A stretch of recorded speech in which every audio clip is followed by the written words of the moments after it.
Welcome to Harry's Cosmos. Today's adventure: what if Harry and Hermione were raised as Blacks and magic bound them as soulmates? If you haven't already, smash that subscribe button and ring the bell so you never miss a story. Now let's begin. Chapter 1. Raised as Blacks. The house at the end of the lane was still burning when Sirius Black came for the boy. He did not slow the motorbike. He brought it down through the smoke in a long fall that ended in the wet garden, and he was off it before the engine died, running over flattened roses toward a roof that had been opened to the sky, as though something vast had reached down and pulled the timbers apart from the inside. Godric's Hollow smelled of ash in November, and the particular char of magic spent past its limit. There were neighbors gathering at the edge of the wards, muggles in dressing gowns who could not say why they had woken, who would not remember in the morning. Sirius did not look at them. He found James in the hall. He made himself keep walking. He found Lily at the top of the stairs, in the doorway of a room painted with broomsticks and stars, and there he stopped because he could not make his legs carry him past her. Then he heard the crying. It came from inside the ruined nursery, thin and furious, the outrage of a creature too young to know that the world had ended. Sirius stepped over the threshold, and the cold of the place struck him like a hand. The cot stood under the broken roof. Rain had begun to fall soft, and the boy in the cot was reaching up toward it with both fists, screaming, and on his forehead a cut had opened in the exact shape of a lightning stroke, weeping a thin line of blood that the rain could not wash clean. "All right," Sirius said. His voice did not sound like his own.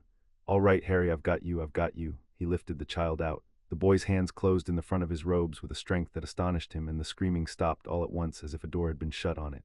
Green eyes, Lily's eyes, only Lily's, set in a face that was already James's, fixed on Sirius's face and held there, and would not let go. Outside, the wards broke with a sound like a struck bell, and the night filled with the crack of arriving wizards. Sirius stood in the wreck of his best friends, lives with their son against his chest, and felt the future close around him like water over a stone. He had meant to hunt. He had meant to find the rat and tear him apart with his hands and let the consequences fall where they would. He had been going to give Harry to Hagrid and ride off into the dark and end it. Not give Harry to Hagrid. When the half-giant came up the lane weeping, lanterns swinging, Sirius met him in the garden and put his back to the boy as a wall puts itself to weather. "He stays with me," Sirius said. "He's mine now, he's family. Dumbledore wants, I don't care what Dumbledore wants." It came out quiet, which was worse than shouting. "He's the last of James. He goes to the only people in this world who will die before they let anything touch him again. He goes to the Blacks." Hagrid stared at him as though he had spoken in a foreign tongue, because to anyone who knew that name, that was precisely what he had done. Number 12, Grimmauld Place, did not so much receive them as swallow them. The door opened before Sirius touched it. The hall stretched away into a gloom of gas lamps and dark wood, and the heads of dead house elves mounted along the stair, and the air was old, layered, thick with the smell of beeswax and dust and 100 years of pride. Sirius had sworn at 16 never to cross this threshold again. He carried Harry across it now without breaking stride, because his oaths to himself had always weighed less than his oaths to the people he loved, and the people he loved were dead, and what was left of them was asleep against his collarbone. At the foot of the stairs an old man was waiting. Arcturus Black, third of that name, lord of the most ancient and noble house of Black, did not rise from his chair, because at 91 he rose for no one. He sat very straight in a high-backed seat that had been carved for a man who expected to be obeyed, and his hands rested on the head of a cane of black wood, and his eyes, pale gray, the family eyes, the eyes that watched out of every portrait on every wall, moved from his grandson's face to the bundle in his grandson's arms and stayed there. "So Arcturus said, the Potter boy, Harry." Sirius's jaw set. "His name is Harry. James and Lily are dead. Peter sold them and I'll have his life for it, but tonight Harry has nowhere and I'm not. I woe." He stopped. He had rehearsed none of this. He had ridden through the dark with a dead world behind him and no words at all. "I know what you think of half-bloods. I know what this house thinks of anyone whose blood it can't trace to the conquest, but he stays. If he can't stay, neither do I, and you can let the line die with me, old man, see if I care." For a long moment the only sound was the hiss of the lamps. Then Arcturus did something Sirius had not seen him do in 20 years. He smiled, a thin, considering expression with no warmth in it but a great deal of interest. "Bring him here," he said. "Into the light, let me look at him." Sirius did not move. "Boy," said Arcturus, and there was iron under the dust now, "I have buried 2 sons and outlived an age. I am not going to harm an infant in my own hall. Bring him here." Something in the absolute certainty of it moved Sirius's feet. He crossed the hall and knelt so that the old man could see the child without rising, and Arcturus reached out one ancient hand and laid 2 fingers very lightly against the cut on Harry's brow. The house went still. Not quiet still, the way a room goes still when a great spell is being worked in the next street, the pressure of it pressing on the ears. The gas lamps dimmed to embers and then flared. Down the long hall, behind a door that had been shut since before Sirius was born, something began faintly to shine. Arcturus drew his hand back. His face had changed. The interest in it had sharpened into something Sirius could not name and did not like. Take him up to your old room, the old man said. Creature will bring milk, we will speak in the morning. And then, as Sirius rose, you did well to bring him here, Sirius, better than you know.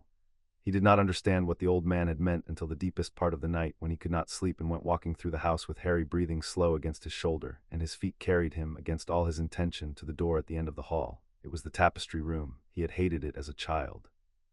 The black family tree covered the whole of the longest wall, generation upon generation embroidered into the dark cloth, a forest of names and dates, with little scorched holes where the proud had burned away the unworthy, his own name among them, a black crater between Regulus and the edge. He had burned out of this family at 16 with a curse on his lips, and now here he was again, holding the future of the Potters, standing before the record of the dead. The tapestry was glowing. He had never seen it do that. The threads of it had always been ordinary thread, gold on green black, however much menace the room itself carried. But now a single line of the embroidery was lit from within, a vein of pale light running down through the generations and pooling at the lowest branch where the most recent names had been worked, and below them, in the empty cloth where no name yet existed, a faint second light had begun to bloom, like a star coming up over a hill. 2 lights.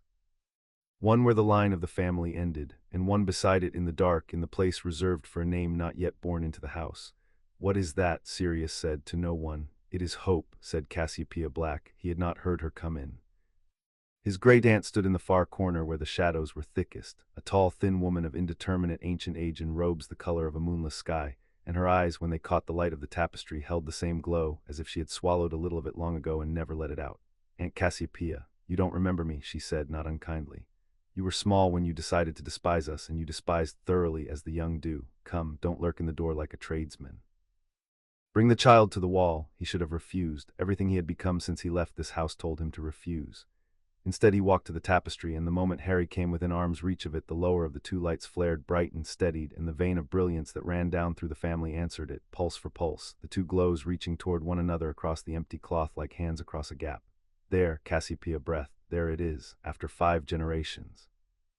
After all the marriages, all the careful breeding, all the cousins we wedded to cousins until half the line went mad with it, and it wakes for a half-blood thrown in off the road in the middle of the night.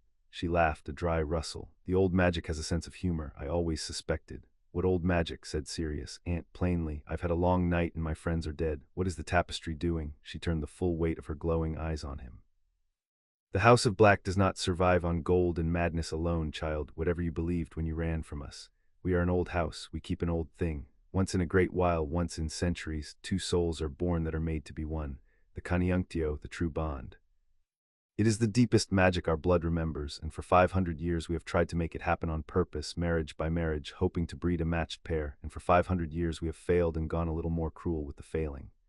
She lifted one long finger toward the lower light. That is your Harry's soul, and that the finger moved to the second glow, the one in the empty cloth, the one that did not yet have a name, that is the other half of him, out there, alive.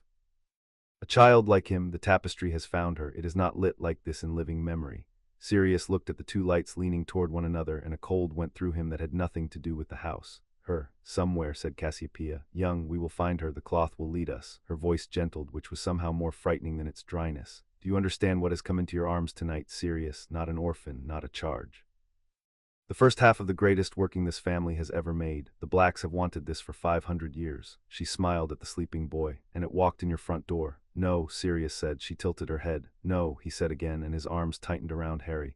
I didn't bring him here to be your working. He's a baby. He's James's baby. He's mine. Whatever this is, whatever the cloth wants, whatever you want, he chooses it, or he doesn't when he's old enough to choose anything, and not one of you lays a hand on his life before then. Are we clear, Aunt? I'll teach him to burn this whole tapestry to ash if it comes to that. For a moment Cassiopeia Black regarded her great-nephew with the 2 lights of the bond burning between them, and whatever she had expected, it had not been this. You sound, she said at last, like a man who has already lost an argument with his own heart.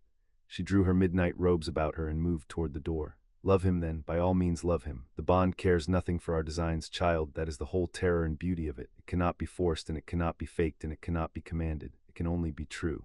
At the threshold she paused, and the glow of her eyes found him one last time. Love him as fiercely as you like, Sirius Black. You will only be doing the working's work for it. She left him alone with the boy and the wall of his ancestors and the 2 lights reaching across the dark. Sirius had ridden to Godric's Hollow meaning to kill Peter Pettigrew, and the only reason he did not become a murderer that autumn was that he had stopped in the ruined garden to pick up a child. The pause cost him his revenge and saved his life. The thing he had not understood, riding through the dark with vengeance singing in his blood, was that the trap had been laid for exactly the man he had been about to become, a wild black running alone into the night, easy to blame, easy to bury. Pettigrew had counted on it. The rat had not counted on Arcturus. The old man moved on the second day, before grief had cooled into anything useful, while Sirius sat upstairs refusing food, and holding his godson and the rest of the wizarding world told one another the story it preferred, that Sirius Black, secret servant of the Dark Lord, had betrayed the Potters and fled. Arcturus listened to that story exactly once, from a junior official sent round to Grimmauld Place to ask delicate questions, and then he had the man removed from his hall and summoned, by separate owls within the hour, the head of the Auror office, two members of the Wisengamot who owed the House of Black sums of money they could not name aloud, and Bartemius Crouch. What was said in the drawing room that morning, Sirius never fully learned. He knew the shape of it from the result. Within the week the Aurors had run Peter Pettigrew to ground in a Muggle street, where the little man tried to fake his own death with a curse and a severed finger and a quick change into rat shape, exactly as he had planned to do to ruin Sirius, and exactly as he might have managed had not 3 trained Aurors been waiting for precisely that trick, warned by an old man who knew how a coward thinks. They took him alive. Under Veritaserum, before the full Wisengamot, Peter Pettigrew wept and confessed and named himself the Potter's secret keeper, and the story the world preferred curdled and died in an afternoon. Sirius Black walked into that chamber expecting to be tried for murder and walked out cleared of everything, the godfather of record, the named guardian of Harry James Potter, and he understood, standing in the cold marble corridor afterward with the whole of his ruined life rearranged in his favor, exactly who had done it and exactly what it would cost. He found Arcturus that evening in the tapestry room. "You bought him for me," Sirius said. "Harry. You spent, I don't even know what you spent, favors, gold, 40 years of leverage. You burned all of it in a week to make sure the courts gave him to me and not to Dumbledore or the state." "I spent it to make sure the courts gave him to the house," Arcturus corrected, without turning from the wall and its 2 lights. "You are merely the house's instrument in this as in much else. Do not mistake my generosity for sentiment." "And the price?" The old man's cane tapped once against the floor. "There is no price, grandson. That is the cleverness of it. I have given you the one thing in the world you would have torn the sky down to keep, the boy, safe, lawful, yours, and in giving it I have made certain that he is raised here in this house, under these wards, beside that wall." He gestured to the tapestry, to the second light glowing in its empty cloth somewhere out in the country. "When the other one comes, you will not be able to take Harry and run, because to run is to break the bond before it forms, and you love him too well to maim him for the sake of your pride. You are caught, Sirius, caught by your own heart, and there is nothing I love so well as a thing that cannot escape me without destroying itself." He smiled at the wall. "Go up to your son, he frets when you are gone past dark." Sirius went up. He had no answer because there was none. The old man was right, and being right was the whole of his power, and the only war left to Sirius Black was the long quiet one he would fight for the next 15 years, to fill the cage with so much love that the children inside it would grow strong enough one day to choose whether to stay. Not everyone was glad the Potter boy had gone to the Blacks. Albus Dumbledore came to Grimmauld Place once, that first winter, and the meeting was remembered by both men for years. He sat in the drawing room he had never expected to be admitted to, and he looked at the child asleep in Sirius's arms, and he chose his words with the care of a man laying stones across a flood. "I do not question your love for him, Sirius. I have never questioned that. I question the house. There are protections I could have given him, his mother's blood freely invoked, a shelter no dark wizard could breach. Here among the Blacks, with that, his blue eyes moved toward the hall, toward the shut door of the tapestry room, and did not pretend not to know what lay behind it. With that waking around him, he becomes something other than a boy to be protected. He becomes a thing to be wanted. You have traded one danger for another, and I am not certain it is the better trade." "I'm not trading anything," Sirius said. "He's family. He stays with family. And I'd sooner trust this rotten house, that at least loves him enough to be greedy for him, than hand him to strangers because a prophecy says it's tidier." He had not meant to say prophecy. He saw it land, saw the old man go still, and pressed on before he could think better of it. "Whatever you know, Albus, whatever you're not saying, I know you're not saying it. You always know more than you tell. But he's mine now, and the tapestry's woken, and there's no untangling him from this family without tearing him in half. So you'll have to trust me, the way you want me to trust you." Dumbledore had looked at him a long moment and then risen, and at the door he had said the thing Sirius carried for years afterward. "I hope you are right. I have made my own terrible bargains in the name of love and protection and the greater good. I only pray yours cost the boy less than mine have cost the people I made them for." And he had gone out into the snow, and the 2 men did not speak again for a decade, watching each other across a distance, each certain the other was gambling a child's life and each, in his own way, correct. The Malfoys came in the spring. They came as the Malfoys did everything beautifully in a black carriage drawn by winged horses, Narcissa pale and lovely and watchful in traveling robes the color of a dove's wing, Lucius silver-haired and silver-tongued with his serpent cane and his courteous smile, and between them a nurse elf carrying an infant of their own, a white blonde scrap of a thing named Draco who was, Sirius gathered, to be presented to the family like a prize marrow. Cousin, Narcissa murmured, taking both his hands in the drawing room, and there was real feeling under the formality, because she had loved him once when they were children and the family had not yet finished dividing them. I was so sorry for the Potters, for all of it. Were you, said Sirius, and let her have the cruelty of it, and watched it land, and was a little ashamed. Lucius did not waste himself on condolences. He took a chair without being offered one, arranged his cane across his knees, and let his pale eyes travel the room until they found the child on the hearthrug, Harry, 2 years old now, building and demolishing a tower of carved blocks with the single-minded violence of the very young. So this is the boy, Lucius said, the Potter heir, living under the roof of the House of Black. He let the strangeness hang in the air. The Dark Lord's particular failure kept as a pet, a ward. Forgive me, Sirius, I have lost the thread of your family's intentions. They have grown so difficult to predict. He's family, Sirius said. He is a half-blood orphan with no money, no name worth the keeping, and a scar that half of Nocturne Alley would pay to study. Lucius smiled. And yet Arcturus Black spent the better part of his influence to install him here. I confess my curiosity. The old man does nothing without a ledger. His gaze drifted with deliberate idleness toward the hall, toward the door of the tapestry room, shut and dark. There are rumors, you know, among those of us who pay attention to such things, that the wall woke, that the old working stirred. He returned his attention to Sirius with the patience of a man who has all afternoon and a great deal of leverage. Tell me it isn't so. Tell me the House of Black hasn't finally, after all these centuries, produced its little miracle, because if it has, cousin, then a great many people are going to become very interested in your fatherless boy, and not all of them will be as charming about it as I am. The drawing room had gone quite cold. You should worry about your own son, Sirius said, and leave mine to me. Mine, Lucius tasted the word, how very devoted. You've changed, Sirius, the careless boy who burned off the family tree, playing father to Potter. The bond does that, they say. It makes people fierce. He rose, gathered his cane, inclined his head to Narcissa. We will not impose further, only a word between cousins, freely given. He paused at the door, and for a moment the courtesy thinned and something colder showed beneath. Whatever is growing under this roof, the Dark Lord's people have not forgotten it any more than the Ministry will when it learns. You have caught a falling star, cousin. Mind it does not draw down the dark on all your heads. Then the smile was back, smooth as glass. Draco, say goodbye to the nice man. The infant Draco in his nurse's arms did no such thing. The carriage took them away into the spring afternoon, and Sirius stood at the window and watched it go and understood that the long, quiet war was not going to be his alone, that there were players already moving, counting the House of Black's miracle as a thing to be owned, and that he had 2 years, perhaps, before the second light came down out of the country and made the working real and the danger absolute. He had no idea it would be 6 months. The one who surprised him in those years was his brother. Sirius had buried Regulus in his own mind long ago, the perfect son, the one who stayed, the one who took the mark at 18 and vanished into the Dark Lord's service in 1979 and was presumed dead by 1980, mourned by their mother's portrait and no one else. To find him alive at Grimmauld Place, thin and gray and silent, had been one more impossibility in a season made of them, and Sirius had been too raw with grief for James to do more than note it and look away. It was Harry who reached for Regulus first. It happened in the library, where Regulus spent most of his waking hours among books that no longer interested anyone, and where Sirius brought the boy one rainy afternoon because the nursery had grown small and the day had grown long. Harry, set down on the carpet, went directly across the room to where the silent man sat, hauled himself upright against Regulus's knee, and demanded, with the absolute confidence of the very young, to be picked up. Regulus looked at the child as though he had been handed something he did not believe he was permitted to hold. He won't bite, Sirius said from the doorway. It was the first ordinary thing he had said to his brother in 3 years. Regulus lifted the boy. He did it stiffly, with the awkwardness of a man who had never expected to hold anything alive again, and Harry settled against him with a sigh and put a thumb in his mouth and was, within a minute, asleep.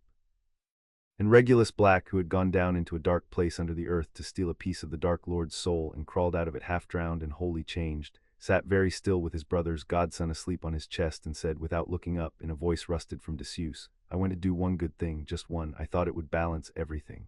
His arms tightened around the child. It wasn't enough. Nothing is ever enough.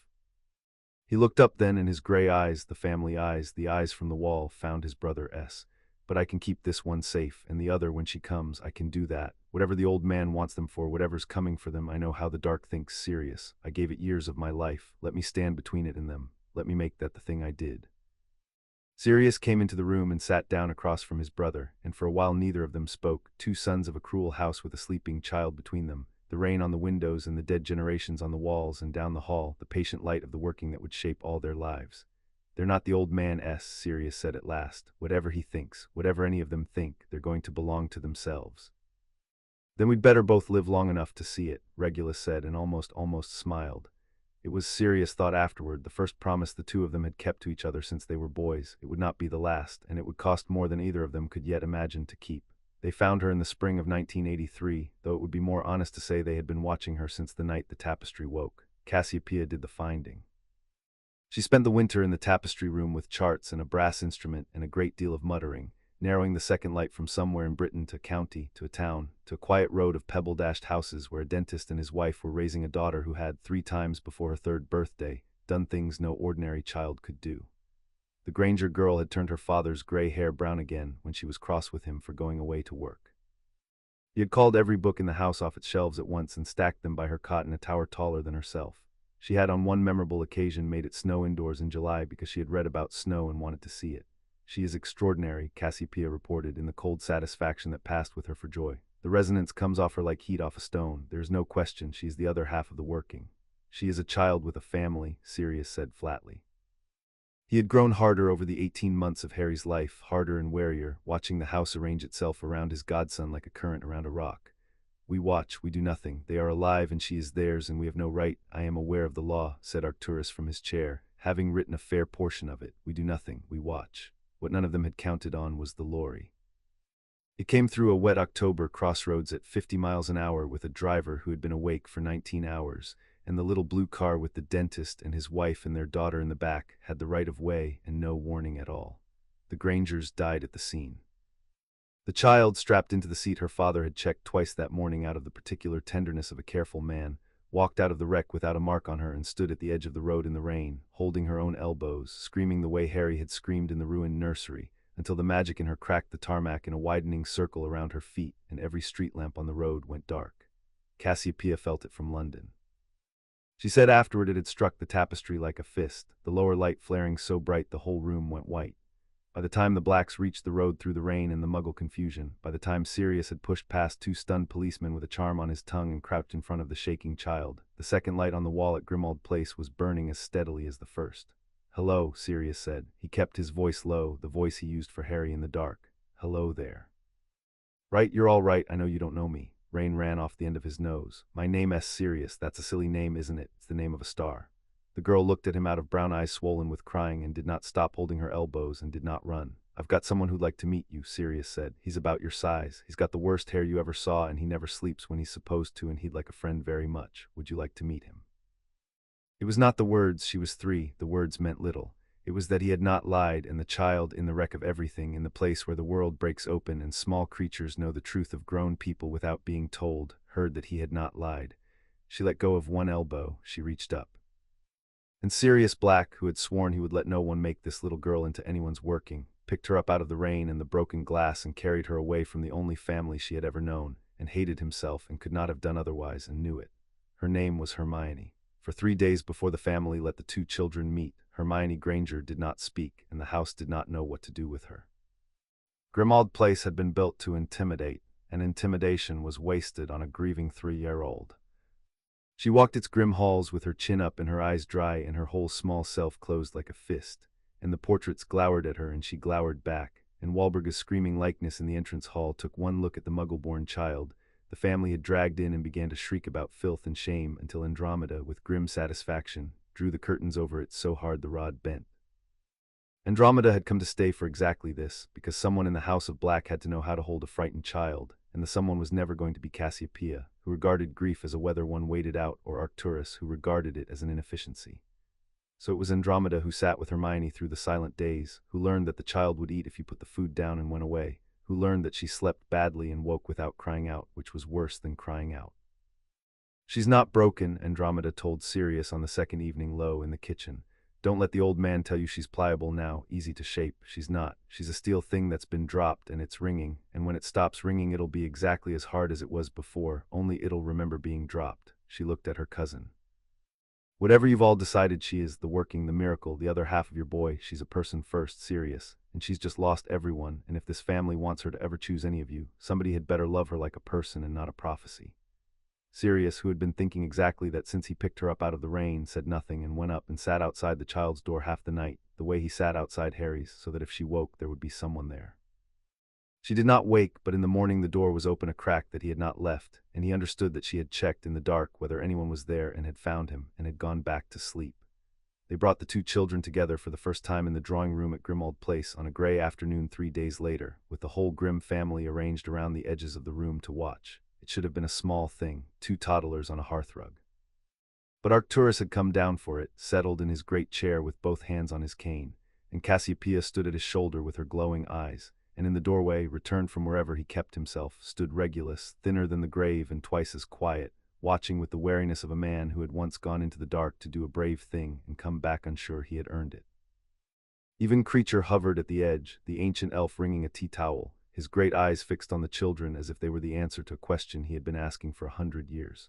Sirius set Harry down on the rug. Across from him, Andromeda, fetched from her own warm house in the suburbs because someone in this family had to know how to handle a grieving child, and it would not be Cassiopeia, knelt and set Hermione on her own feet. The two children looked at each other across 4 feet of Persian carpet.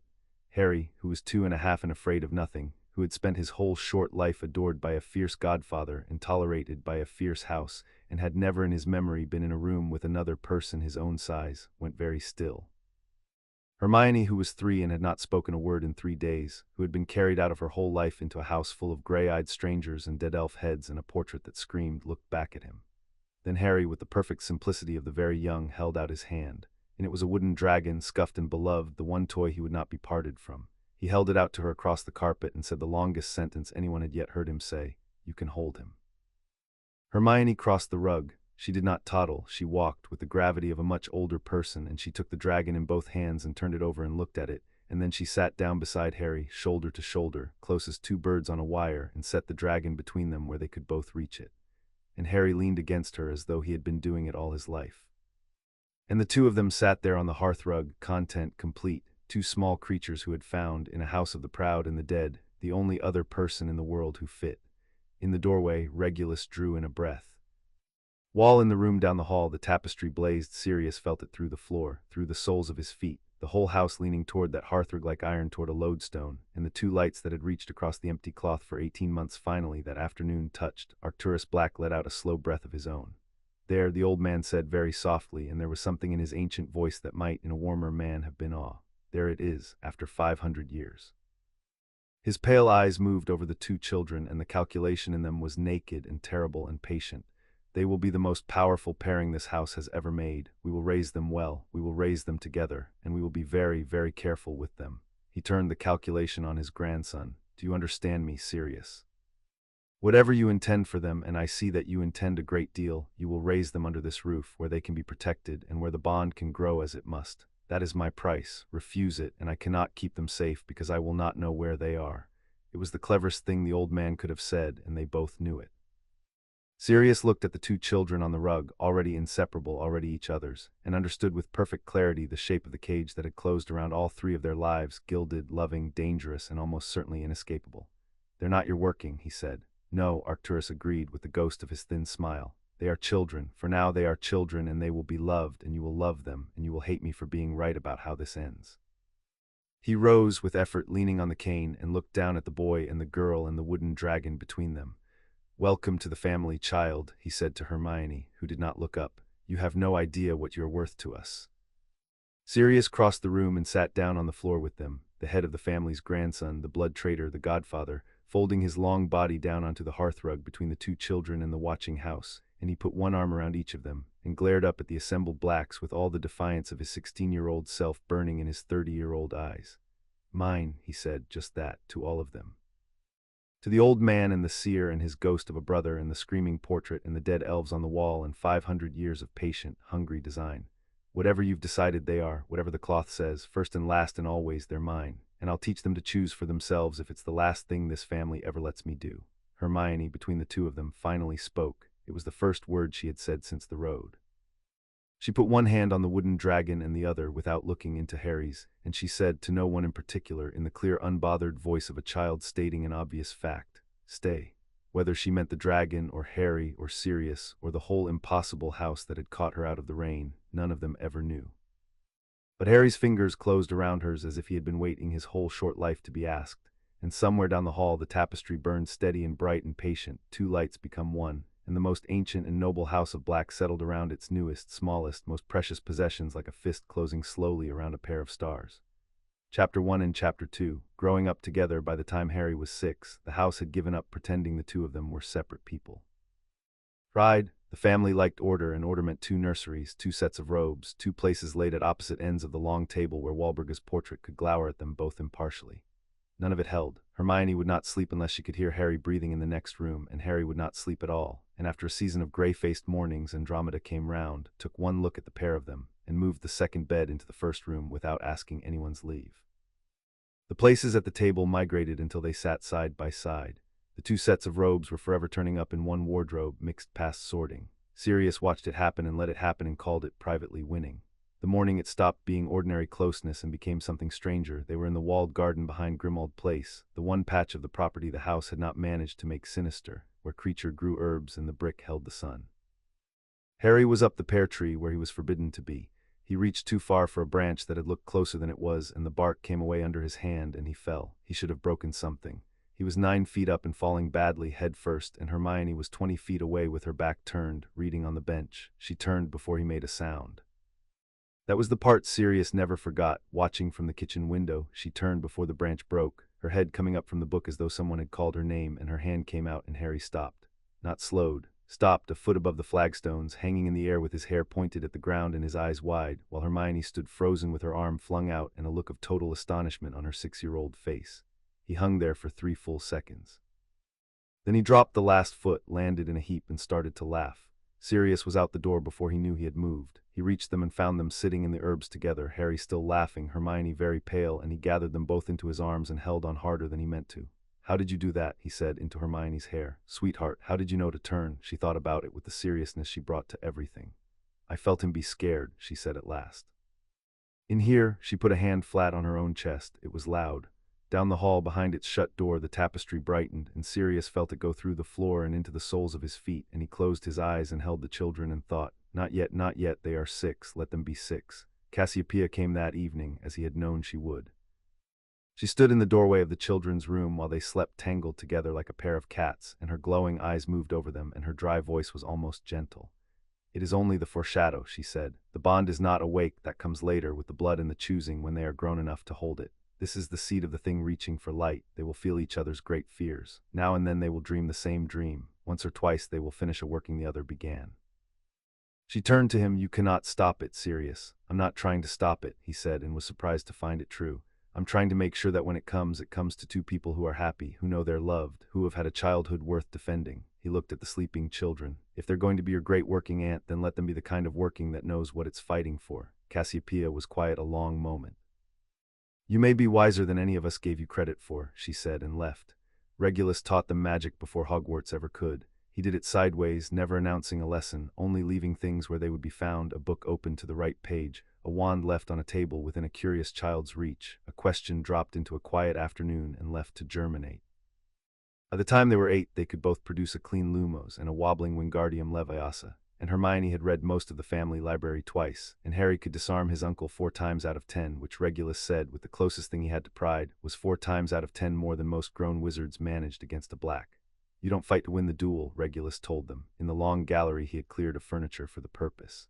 "Anyone can be taught to win a duel.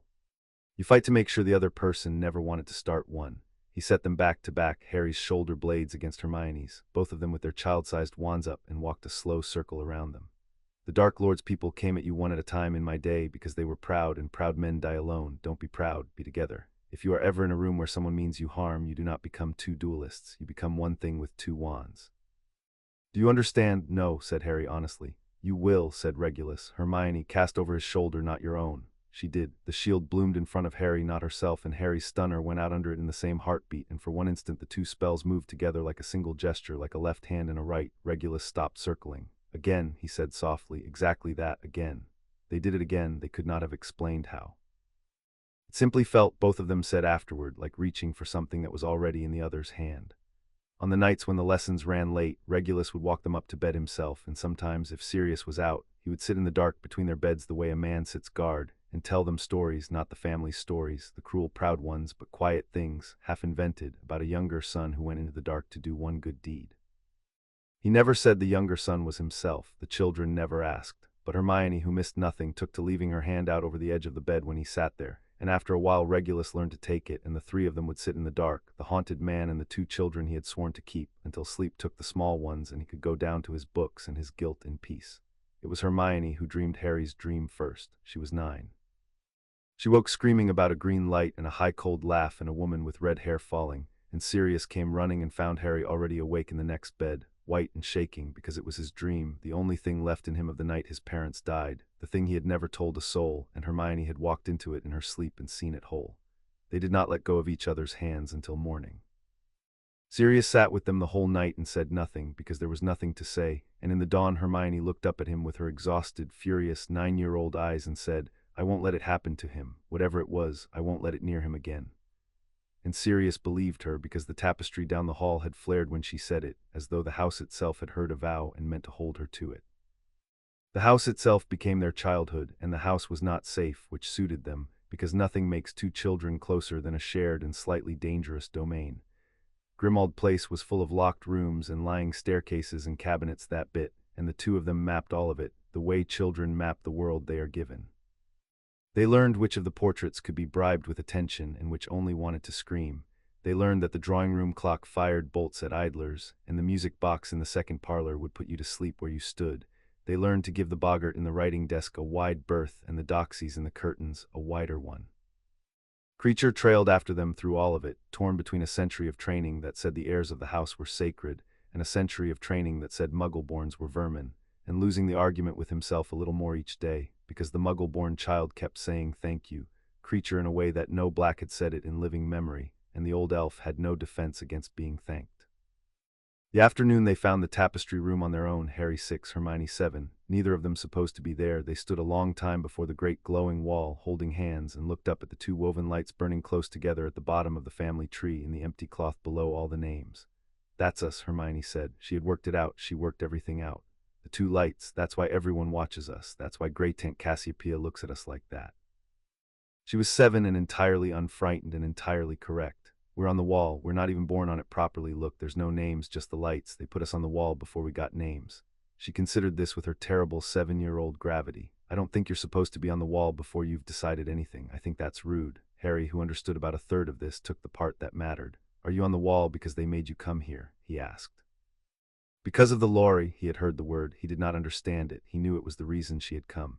"Because if you didn't want to be on the wall, I'd come off it too. We could be off the wall together. I don't want to be on it if you're not." Hermione looked at him for a long moment, the firelight of the tapestry on both their faces, and something settled in her that had been ringing since a road in the rain. "No," she said, "I'll stay on the wall, but only because you're on it." She took his hand again, "Not because they put me there, because you're there."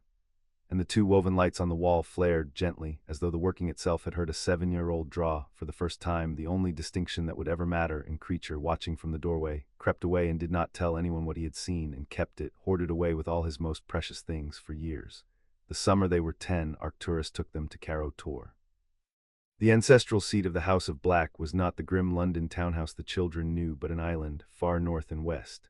A black tooth of rock standing up out of a cold green sea, with a castle grown into its crown, so seamlessly that from the water you could not say where the cliff ended and the wall began. They went by portkey and then by boat, and the children stood in the prow with the salt wind in their faces and saw the place that had made their family, and Harry said it looked like the edge of the world, and Hermione said that was probably the point. The Eyrie, the family called it. It was older than Grimmauld Place by 400 years and colder by 10 degrees, and it held, in a round room at the very top of the highest tower, the thing the children had been brought to see. Arcturus made the climb on his own legs, refusing the cane, refusing Sirius's arm, because some thresholds a black crosses unaided or not at all. At the top he opened a door of star iron with a word the children did not know, and led them into a room with no ceiling, or rather a ceiling of glass, open to the whole turning sky, and in the center of the room, on a plinth of black stone, turned the cor nigrum. It was an orrery, or had been once. Now it was something more. Spheres of dark metal and pale fire hung in the air above the plinth, turning in their courses without any visible mechanism. A model of a heaven that did not quite match the one outside, older stars, stars in different places, the sky as it had been when the first Black raised the first stone of this tower. At the heart of it burned a single point of light the color of a struck flint, and as the children came into the room, the light turned toward them. There was no other word for it. It turned the way a face turns and brightened. The heart of the house, Arcturus said. His old voice had gone quiet with something the children had never heard in it. The Blacks did not take their names from the stars out of vanity, whatever the Malfoys say. We took them because once, very long ago, we made a covenant with the thing that lives in the space between souls, the same thing that ties a mother to a child, a friend to a friend, only deeper, only rarer. The core nigrum is where that covenant is kept. It sleeps for centuries. It wakes only for a true pair.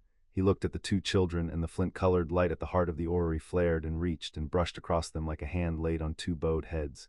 It is waking now, the old man said, for you, as it has waited 500 years to do. Hermione, who feared nothing she could understand and everything she couldn't, stepped closer to the plinth, her chin up, her brown eyes reflecting the turning fire. What does it want from us? She asked. It was, Arcturus said afterward to Sirius, the most intelligent question anyone in the family had asked in a generation. He answered it as honestly as he was able. It wants what all old magic wants, child, to be used, to be true. We made it to give power to a pair who could be trusted with it, and the trusting is the hard part, the part 500 years of Blacks got wrong. He laid his own withered hand on the cold plinth beside her small one. I will not lie to you because you would know and because you are worth the truth. This family made you for this, both of you. We watched and we waited and we brought you here to be what we have wanted for centuries. That is the shameful part. But the other part, and here his voice did something it had not done in the children's hearing before. It shook. The other part is that you are also simply ours. Two children we have come to love past our own designs, and the heart cannot be commanded. It will only wake for a pair who choose each other freely. So whatever we wanted you for in the end, the only thing that will make you what we hoped is if you become it without us. Do you understand? No, said Harry again, scowling at the orrery. Yes, said Hermione, very quietly, not looking away from the light. He means we have to be real, or it doesn't work. The flint-colored heart of the core nigrum blazed once in what might have been agreement, and high in the cold tower at the edge of the world, the two children stood and let the old sky turn over them. And somewhere very far south, in a London townhouse, the tapestry blazed in answer, the two woven lights burning so bright that Creature, dusting beneath them, fell to his knees and wept for reasons he could not have named. They were not the only ones watching the children grow. The dinner at Malfoy Manor, the autumn they were 10, was the kind of invitation the House of Black could not refuse without insult. And so they all went, Sirius simmering in his best robes, Regulus a silent shadow, the children scrubbed and brushed and warned. Draco Malfoy met them on the steps, a pale, narrow boy already wearing his father's smile, and looked Hermione up and down with an interest that had been coached into him. You're the mudblood they took in, he said, conversational, testing the word like a boy testing the edge of a knife to see if anyone would stop him.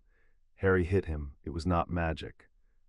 They were 10 and unwanted in a strange house, and Harry simply crossed the 3 feet between them and put his fist into Draco Malfoy's mouth with the whole of his small, furious weight behind it, and Draco sat down hard on the marble steps with blood on his teeth, and the evening was, in the manner of evenings at Malfoy Manor, instantly and beautifully ruined.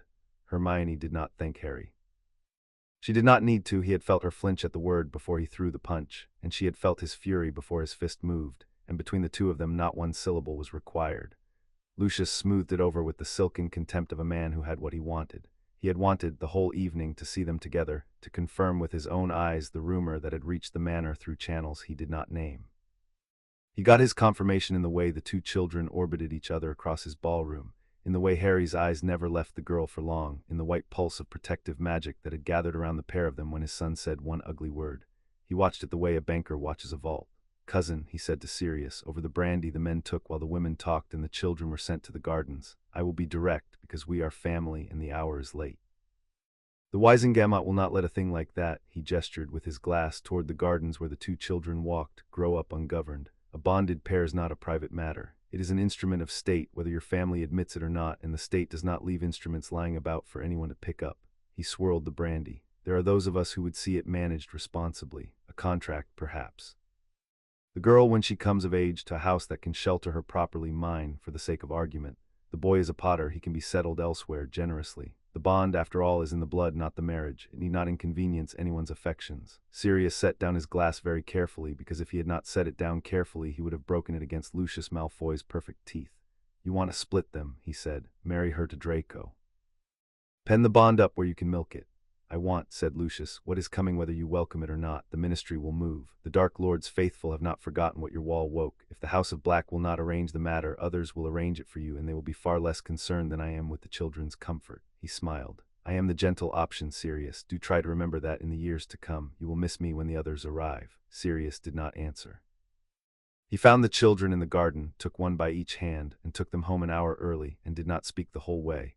And when they reached Grimmauld Place, he sat them down at the kitchen table and told them, in plain words a 10-year-old could hold, that there were people in the world who would try to use the thing between them, to own it, to break it, to turn it to their own ends, and that no one ever was going to be allowed to do that, because the thing between them belonged to them and to no one else. Hermione listened with her serious eyes. When he finished, she said, "Then we have to be strong enough that no one can." It was not a question. Harry beside her nodded once and reached over and took her hand, and the two of them looked at their godfather with a steadiness that frightened him more than any threat Lucius Malfoy had made, because it was the steadiness of two people who had already, without quite knowing it, decided. The Hogwarts letters came on the same morning, addressed in the same green ink, and the children read them shoulder to shoulder at the kitchen table, and then looked at each other with a wild-matched delight that made Sirius laugh aloud for the first time in a week. Diagon Alley swallowed them whole. They bought their robes and their cauldrons and their books. Hermione bought twice the books on the list and would have bought more if Sirius had let her, and they stood for a long while outside the broom shop pressing their faces to the glass, and Harry came away having extracted from his godfather a solemn promise concerning his second year that Sirius would spend the next 12 months regretting. Ollivanders was last, and Ollivanders was strange. The old wand-maker took one look at the two children coming through his door together and went very still, the way Cassiopeia went still, the way the whole house went still when the tapestry woke. "Ah," he said softly, "ah, the two of you." He did not ask their names. He did not for a long moment do anything at all but look at them with his pale wide eyes. Then he set about his work, and the work would not behave. Hermione's wand found her quickly, vine wood and dragon heartstring, 10 3/4 inches, a wand that chose her with a warmth that filled the dusty shop with the smell of spring. But Harry's would not come. Wand after wand sat dead in his hand, or sparked and sulked, or flew across the room, until Ollivander, frowning, climbed his ladder for a box that had sat untouched at the very back of the highest shelf for 11 years. "Holly and phoenix feather," he murmured, coming down. 11 inches. I have wondered since the night it was made." He paused, the box in his hands, curious. "The phoenix who gave the feather for this wand gave one other, only one. And that other," he glanced at the scar on Harry's brow, and did not finish, and put the box into Harry's hands. Harry took the wand, and warmth ran up his arm, and red and gold sparks fountained from the tip, and at the exact same instant, with no spell spoken, Hermione's new wand flared to life in her hand across the shop, throwing the same sparks, the two wands answering each other like two struck bells in two towers. Ollivander watched the twinned light fade and was quiet for a long time.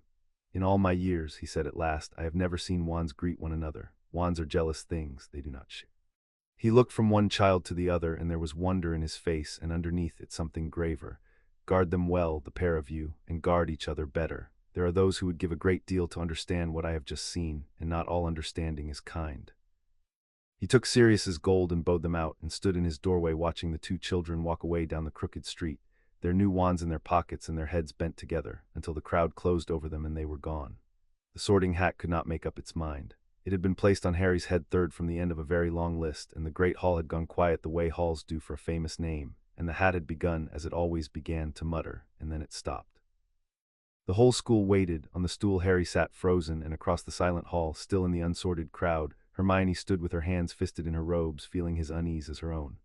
"Now this," said the hat audibly to the rafters, "is a difficulty." It shifted on Harry's head. "Plenty of courage, oh yes, and a temper and a heart that's already given itself away. That's rare in one so young, but you're only half a thing, aren't you, boy? Half of you sitting here under my brim and the other half standing over there in the crowd, and I can't sort one of you without the other. It'd be like sorting a man's left hand to Gryffindor and his right to Slytherin." It made a sound that might have been a laugh. "I've sat on 1,000,000 heads, and I have never met the like of you two. Bound, properly bound, or near enough, the old black magic, I'd know it anywhere. I'm nearly as old as it is." Professor McGonagall, scroll in hand, looked sharply at the hat. Up at the high table, Albus Dumbledore had leaned forward, and his blue eyes had lost their twinkle and rested on the boy on the stool with an attention that was not entirely comfortable to witness. "Well," said the hat, "I'll not fight what's already decided. Bring the girl up here, Minerva. There's no sorting one without the other, and I'll not pretend otherwise." A ripple went through the hall. McGonagall hesitated, then beckoned, and Hermione walked up the long aisle with her chin high and sat herself on the stool the instant Harry rose from it, and the hat dropped over her eyes and went silent and considered. Yes, it said at last, quietly, almost to itself. Yes, I see, the same heart in two chests. Brave the both of you, brilliant the both of you, and you'd neither of you survive a week apart, which settles the only question that mattered. It drew breath and shouted to the rafters, so the whole school heard the strangest sorting in its memory. They'd best go together, Gryffindor. The Gryffindor table erupted, because Gryffindors will cheer anything, and the two of them went to it together amid the noise and sat down together, and Harry under the din leaned close and said the only thing worth saying, which was, "Told you," though he had told her no such thing, and Hermione laughed, and the matter was settled. But up at the high table, Albus Dumbledore did not cheer. He watched the two children take their places at the scarlet and gold table, watched the easy way they fell into each other's orbit, and he turned to the witch beside him and said, very low, words that only she could hear. "So it is true," Dumbledore murmured. "After all this time, the Blacks have done it. A true bond, a living one, walking into my school." He folded his long hands on the table, and for once in his long life he looked his age. "I had hoped never to see it, Minerva. Power like that has only ever ended one of two ways in the whole long history of our kind. It is wielded by people wise enough to be trusted with it." He paused. "Or it is fought over by everyone else until it breaks the world around it. And they are 11 years old, and they have no idea which it is to be, and neither, God help me, do I. The castle in those first weeks did not quite know what to make of them, and they did not much care. They came up from the boats on the first night soaked and laughing, the two of them, while the other first-years gawped at the lit windows and the giant who rode them. And where the others clustered and fretted and made the frantic instant friendships of the newly frightened, Harry and Hermione simply had each other, and so moved through the strangeness with a self-possession that other children found unnerving and adults found, frankly, the same. They were friendly. They were not lonely. There is no creature in a school so quietly set apart as the child who needs no one, and there were two of them, and they came as a pair. It was Hermione who reached out anyway, because she remembered being the silent, grieving one and would not be the cold one now. She helped a sobbing girl find her lost toad. She corrected a boy's wand grip before he hexed his own eyebrow off. She was, by the second week, the person the whole of first-year Gryffindor came to when something needed knowing, which was most things. And Harry, who would follow her into anything, found himself with a tale of admiring 11-year-olds simply because he was always wherever she was. They had not meant to become the center of the year. They had only meant to be together, and it turned out, to their mild surprise, that being together so completely made a kind of warmth that others wanted to stand near. The tower learned their names that first fortnight, and learned, too, the unspoken rule that came with them, that you did not get one without the other ever, and that the two of them together were a thing best not crossed. The mountain troll came at Halloween, and after that the school stopped treating the two black wards as a curiosity and started treating them as a fact. No one ever did establish how a fully grown troll got into the dungeons. The story the staff settled on involved a prop door and a careless caretaker. The story the students preferred involved Slytherins and a dare. What was not in dispute was that the thing came up out of the lower corridors during the feast, that the prefects herded the houses the wrong way in the confusion, and that two first-years got separated from the crowd in the third-floor passage, with 12 feet of stinking muscle between them and the stairs. Harry felt Hermione's fear a half-second before he came round the corner and saw her, flat against the wall, wand up, far too small against the club-armed shape filling the corridor.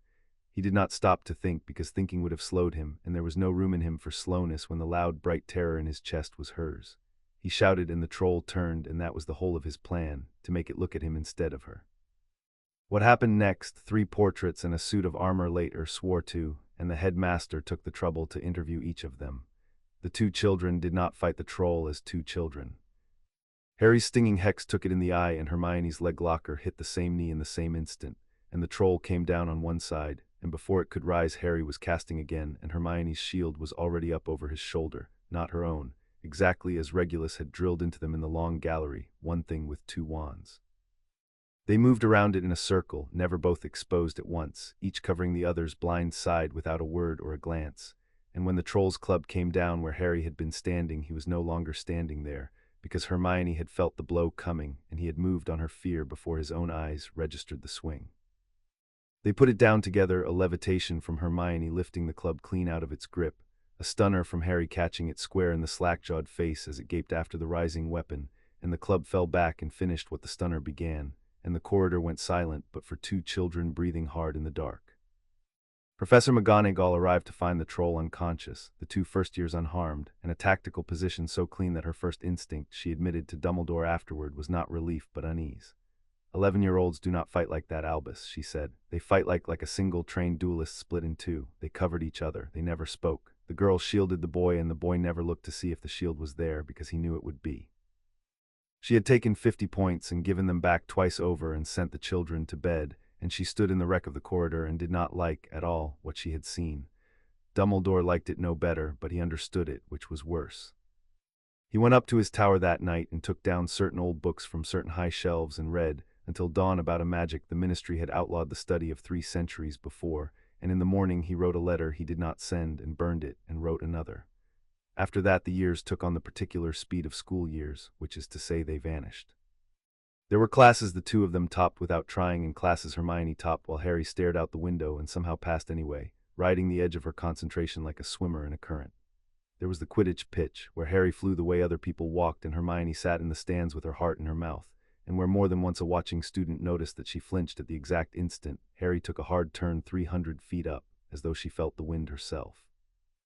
There were holidays at Grimmauld Place, where Regulus drilled them harder each year, and Cassiopeia fed Hermione older and older books, and Sirius did the one thing none of the rest of the family knew how to do, which was to make the two of them laugh until the grim house rang with it. And there were the Watchers, who never went away. Lucius Malfoy filed his first petition with the Department of Family Magic the spring the children turned 13, a tidy, reasonable, beautifully drafted request that the Wisengamot establish a committee to consider the responsible custodianship of rare hereditary bonds, with himself, naturally, suggested for the chair. It went nowhere that year. It was not meant to go anywhere that year. It was meant to exist, to be on file, to be a small legal seed planted in fertile ground, and Sirius spent gold he could not easily spare to have it buried in subcommittee, and knew, even as he did it, that he had not killed the thing but only delayed it. And once, only once, that the children knew of, there was the other Watcher. It was a wet afternoon in Hogsmeade, their 3rd year, and Harry felt it first, the sensation of being looked at, cold and patient and entirely without malice, which was somehow worse than malice. He turned, and across the crowded street under the awning of the bookshop stood a man in plain dark robes with no insignia of any kind, an unremarkable man with a still gray face and eyes that did not blink quite often enough. The man was not looking at Harry. He was looking at the space between Harry and Hermione, at the 4 feet of rainy air that separated them, as though it were the only thing on the street worth his attention, as though he could see something in it that no one else could. Hermione took Harry's hand. She did it without deciding to. And the gray man's eyes moved at last to their joined hands, and something in his still face shifted, not warmth, not anger, but the quiet satisfaction of a man whose measurement has come back exactly as he predicted. He inclined his head to them, a precise half-inch, the courtesy of a craftsman acknowledging good material. Then he turned and walked into the bookshop and was gone, and when Sirius, alarmed by their description, made inquiries that evening through every channel the House of Black still owned, he came back gray-faced himself with a single piece of information and a warning to go with it. "His name is Vane," Sirius told them in the firelight at the 3 broomsticks, his voice low. "Mordecai Vane. He's an unspeakable department of mysteries, the part of it that studies the things the rest of the ministry pretends don't exist. Love, death, time." He looked at their joined hands, bonds. He made himself meet their eyes. "I want you to listen to me, both of you, and not be frightened, only careful. The Malfoys want to own the thing between you. The Dark Lord's people, if they ever come back, will want to use it. Those are dangers, I understand. But that man," Sirius shook his head. "That man doesn't want to own it or use it. He wants to understand it. And the trouble with a man like that is that there is one perfectly logical thing to do with a power no one can control, once you've decided you can't have it and no one else should."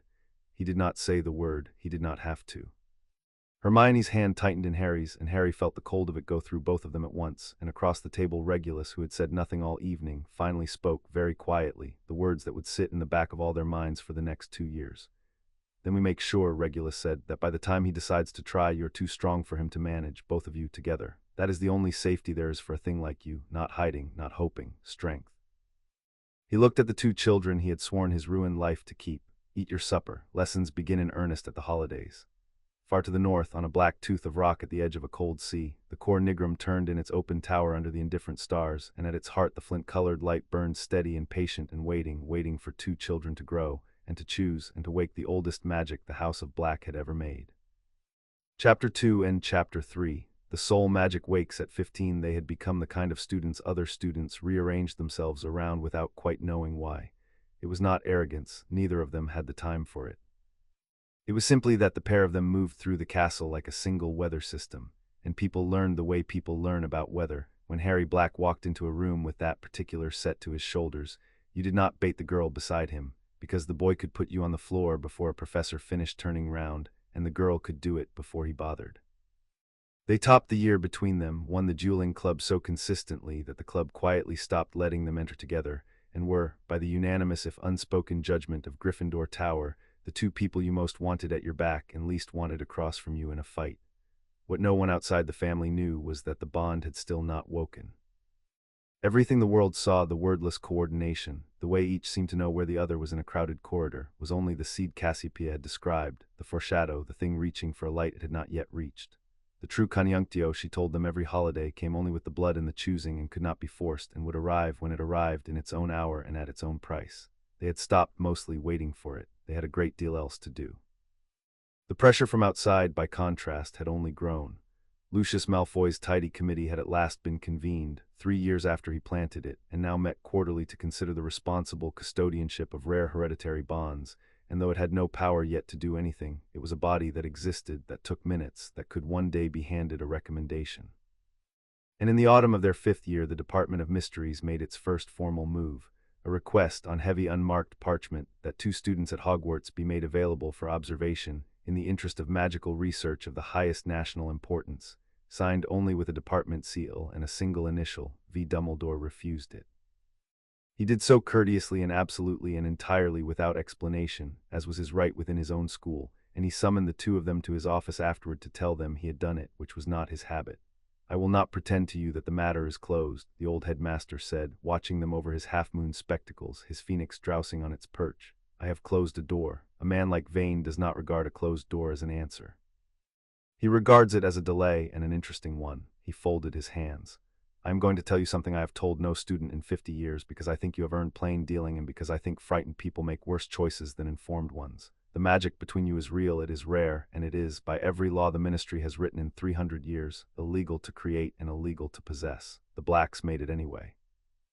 That is not your crime. You were children, you were given no choice, but the world does not always distinguish between the crime and the thing the crime produced." He looked for a moment unbearably tired. "There are those who will want to study you, there are those who will want to wield you, and there is at least one who I believe has already concluded that a power answerable to no authority on earth is a power that ought not to be permitted to exist. I cannot protect you from all 3 forever. I can only ask you to be careful and to trust each other and to come to me the moment anything frightens you." He paused. "Will you do that?" "No," said Hermione, with the directness that had made 3 years of professors despair of her and love her in equal measure.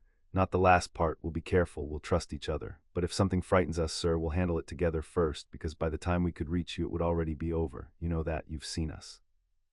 She stood, and Harry stood with her, the 2 of them rising as one without a signal. "Thank you for closing the door, truly. But we stopped being people. Things happened to a long time ago." Dumbledore watched them go and stroked his sleeping phoenix and said to the empty office in a voice with no audience at all, "Yes, that is rather what I am afraid of." The men who would board the train had been planning it for longer than the family knew, in a damp safe house on the wrong side of the country, under a leadership that was not, yet, the mad woman in the cell. Rabistan Lestrange did the planning, because Rabistan was patient and Dolohov was old and the others were muscle. They had spent 15 years gathering the pieces of a working older and darker than anything the Ministry suspected survived, the ritual that would call the Dark Lord back out of whatever thin half-life his ruin had left him in, and they had assembled, over those years, almost everything it required. Blood they had, bone they had, a place prepared, an altar raised in the dark. The one thing the ritual demanded that they had never been able to supply was power, not stolen power, not the borrowed strength of a dozen wands, but a single source of pure, paired, freely flowing magic, the rarest substance in their world. "And now the Blacks have grown us one," Rabistan said over the map to the men in the damp room. 2 of them, bonded. The old working their wretched family chased for 500 years, woken at last in a pair of schoolchildren. He smiled. "We do not even have to make it, we have only to harvest it." He laid a finger on the map, on a stretch of empty line south of nowhere. "The train, they will be confined, untrained, away from the old man and the brother and all the wards of that house. We take them alive, mind, the ritual needs them breathing, and we bring them to the altar, and we open the way, and our Lord walks back into the world, owing his return to the 2 of us." He looked around the room. She would want it done. "The Lady Bellatrix, she has waited in that cell 15 years for exactly this, and we will give it to her as a gift, the key to everything, gift wrap, delivered." What none of them said, because none of them quite dared, was the thing they all suspected, that the working they meant to use the children for would consume the children utterly, and that there was no version of the harvest in which the 2 schoolchildren on the train survived it. They did not say it because it did not matter to them. They had stopped long ago being the kind of men to whom it would matter. They folded the map and oiled their wands and waited for the last day of term. The warning came 2 days before the holidays in Regulus's cramped hand by an owl that arrived at the Gryffindor table and would let no one but Harry take the letter from its leg. Movement in the old circles, it read. 3 of them out of the country have come back in, Rabastan among them. They are gathering something, and the something they lack is the something you are. Do not travel alone. Do not be predictable. If the train feels wrong, get off it. I have told the Aurors what I can without telling them what you are. Nymphadora knows to watch the line.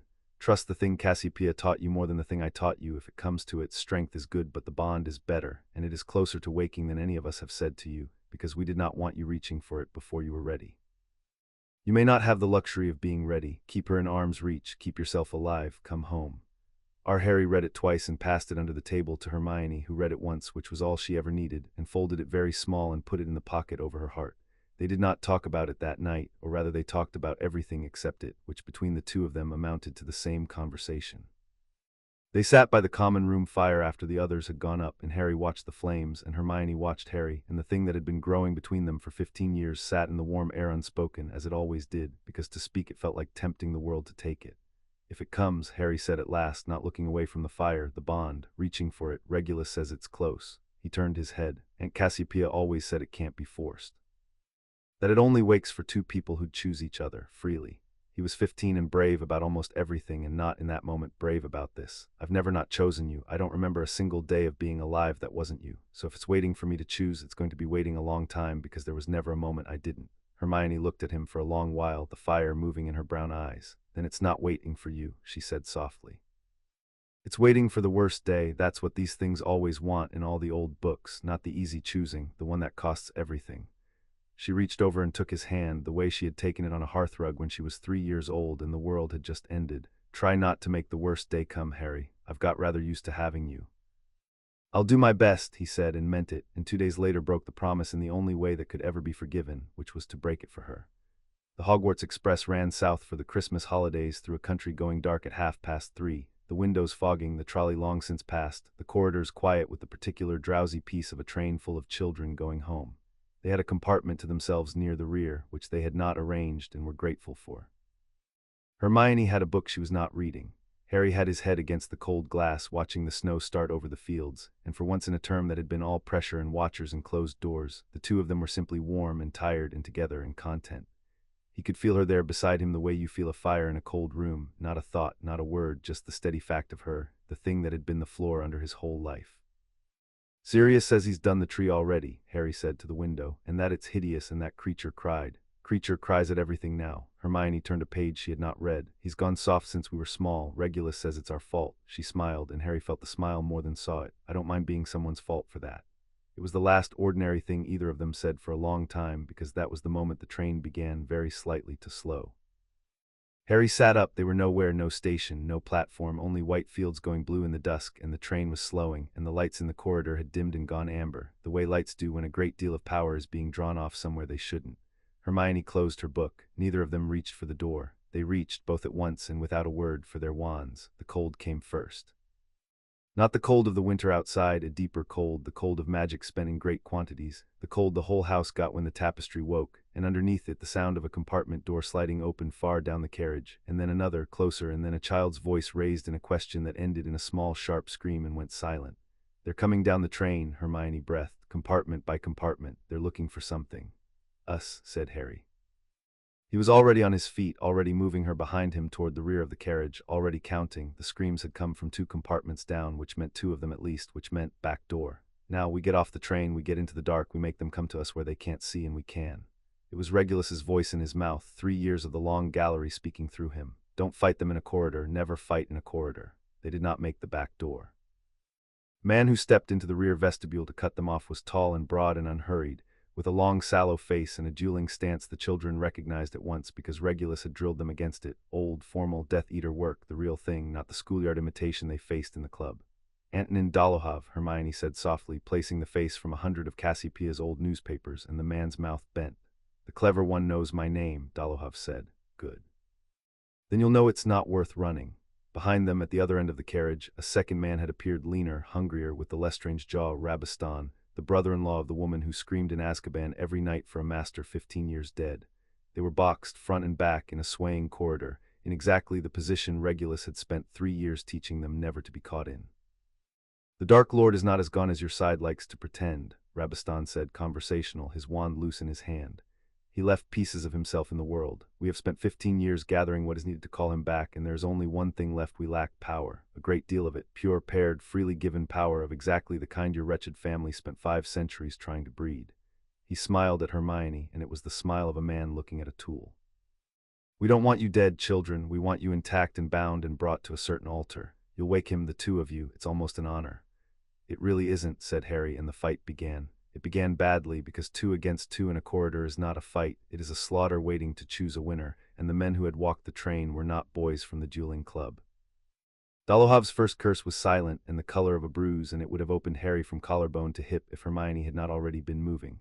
She had felt his attention shift, had thrown the shield over Harry's shoulder before Harry's own eyes caught the wandwork, one thing with 2 wands, and the curse broke across the shield with a sound like a cleaver into bone and drove them both back a yard. For 90 seconds they were magnificent, and it was not enough.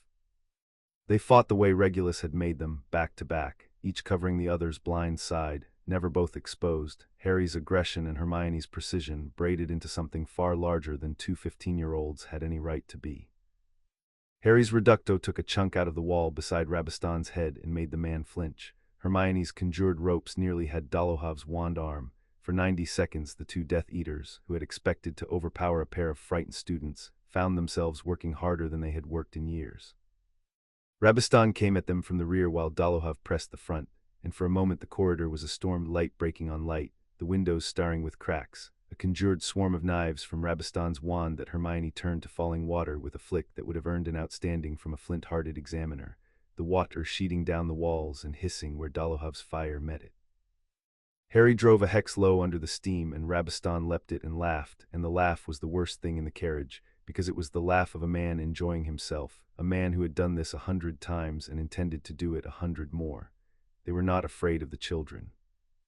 That was the thing Harry understood in the middle of it, with his heart going like a hammer. These men had hunted the bonded before in their fashion. They had walked into the homes of frightened wizards their whole lives and walked out again, and a pair of 5th years, however gifted, was simply Tuesday. That was their mistake in the end. But it would not feel like their mistake for 90 seconds, and 90 seconds is a very long time to stay alive in a corridor against men like these. But 90 seconds was all the seed of the bond could buy them. The men were grown and trained, and there were 2 of them, and slowly, curse by curse, the corridor closed. It was Dolohov who saw the pattern. He was old and he was clever, and after 90 seconds he understood the one thing about the children that mattered, that they were 2 halves of a single fighter, and that you do not beat a single fighter with 2 wands by trying to overpower it. You beat it by taking the half that the other half will die to protect and watching the whole thing come apart. He stopped aiming at Harry. His next curse went past Harry entirely, around the edge of the braided defense, straight at Hermione, and Harry, who felt her danger as a white sheet of terror across his own chest a half-second before his eyes confirmed it, did the only thing 15 years of loving her had built him to do. He did not shield her. There was no time to shield her. He put himself in front of it. The curse took him in the chest.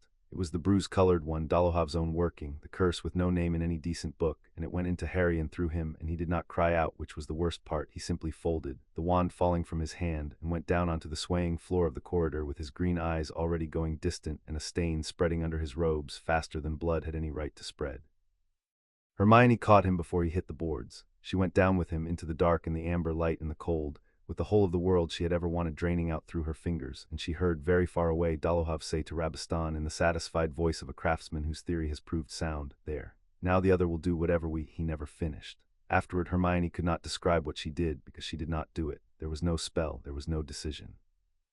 There was only Harry going cold and distant in her arms, the floor under his life giving way, and a place in her own chest where he had lived since she was 3 years old beginning, for the first time, to be empty, and against that emptiness, which was worse than her own death, which was the end of the only thing that had ever made the world make sense, every part of Hermione Black that had ever been told to be careful simply stopped. She reached for him, not with her hands, she was already holding him. She reached with the thing in her chest, the place where his fear had always been loud, and she found the door that had been there her whole life, the door the foreshadow had only ever knocked at, and she did not knock. She tore it off its hinges, and the conjunctio woke. It woke the way a struck bell wakes a tower, all at once, in every direction, a single pure note that was not sound. Light came up out of the place where the 2 of them lay tangled on the floor, but it was not the amber of the dying lamps or the red and gold of a Gryffindor's wand. It was the cold white and silver of stars, the light of the tapestry, the light at the heart of the cor nigrum. and it came up around the two children in lines and arcs that hung in the air of the swaying corridor like a constellation drawn in fire, Sirius and Regulus, Bellatrix and Andromeda, every star the family had ever worn for a name, blazing in the dark above two 15-year-olds, a whole heaven kindled in a railway carriage. And down the lines of that kindled sky poured everything Hermione was, her magic, her warmth, the years of her life she would have spent on nothing if she could spend them on this. She poured herself through the open door into Harry, holding nothing back because there was nothing in her that wanted to hold anything back, and the cold that had been taking him met the flood of her and broke against it. His eyes opened. They were full of stars. What happened next the survivors never agreed on, because there was only one survivor and he would not speak of it. Dolohov and Rabistan, two of the Dark Lord's hardest, stood in a corridor with a thing they had no name for blazing in front of them, two children rising to their feet inside a burning constellation, moving as one body, no longer covering each other because there was no longer any line between them to defend. Harry's wand was in Hermione's hand and Hermione's was in Harry's, and neither of them noticed or cared because the bond did not distinguish, because the power running through the two of them now ran as one current with two outlets, and when they raised their wands they raised them together and cast not two spells, but one spell twice the size of anything two students could make alone. It took Rabistan Lestrange off his feet and through the rear door of the carriage and out into the snow, where the Aurors would find him 3 hours later, alive and gibbering and entirely unwilling to ever again go near anything the House of Black had made.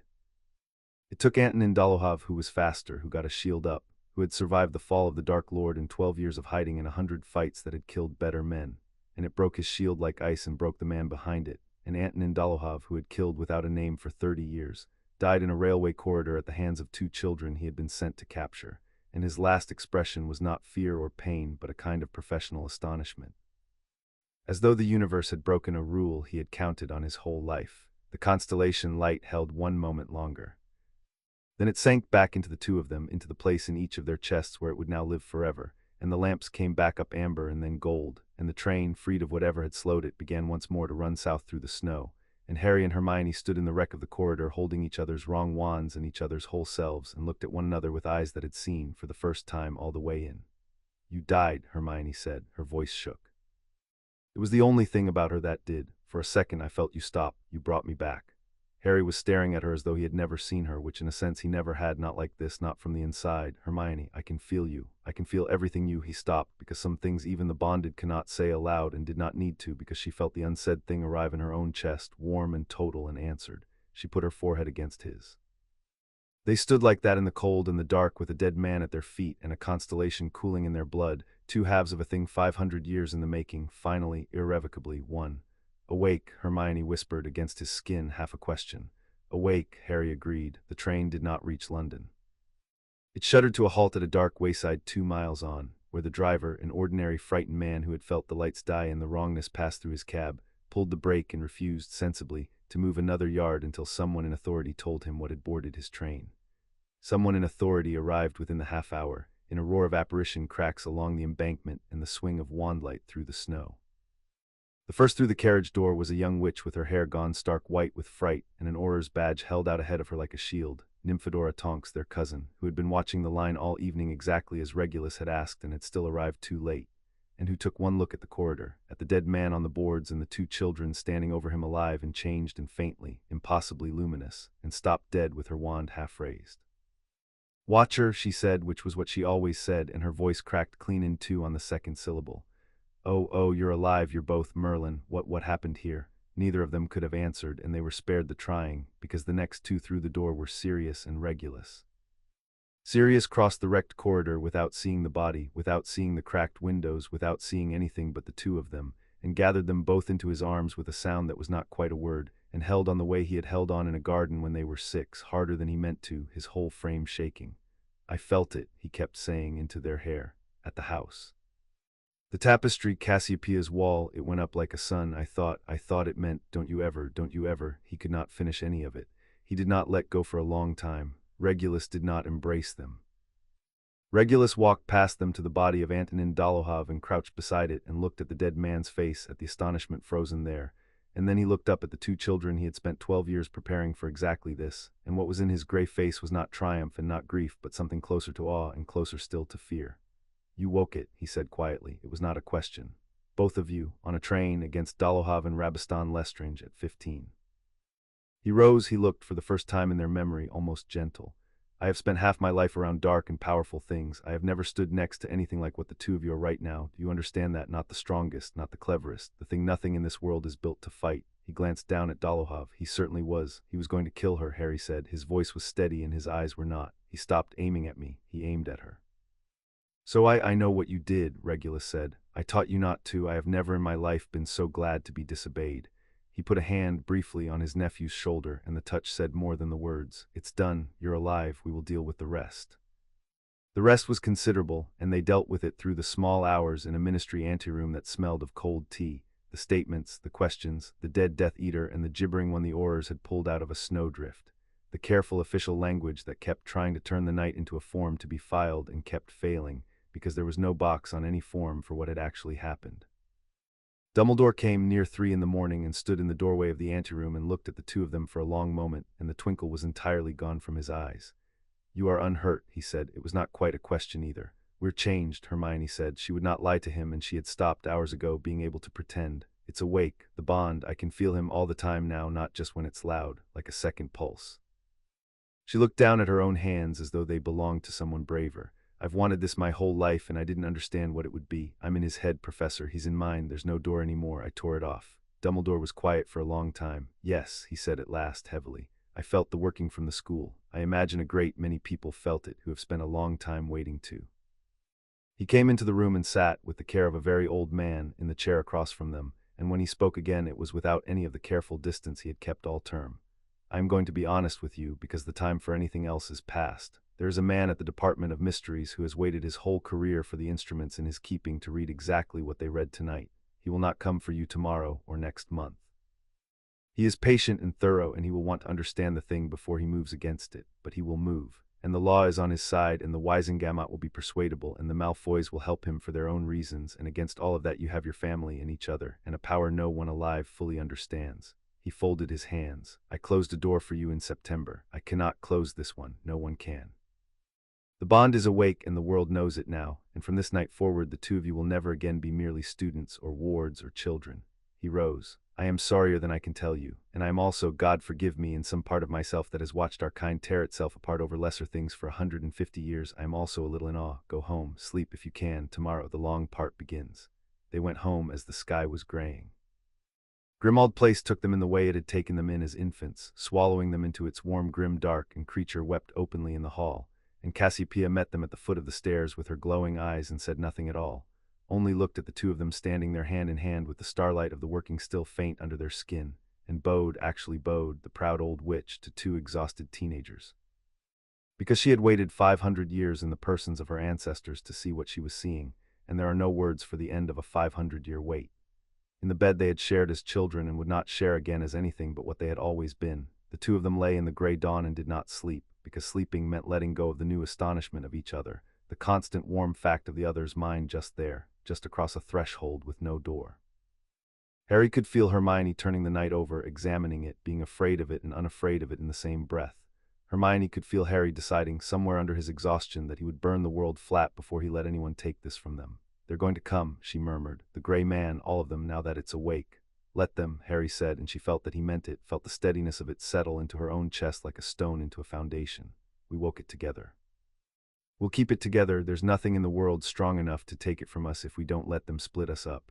He found her hand in the gray light. So we don't let them split us up, ever. That's the whole strategy. That's the only one we need.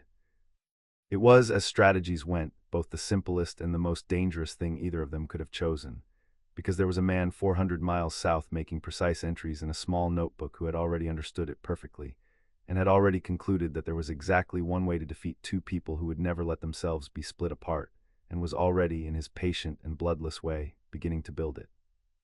The world took only days to learn that two schoolchildren had killed Antonin Dolohov.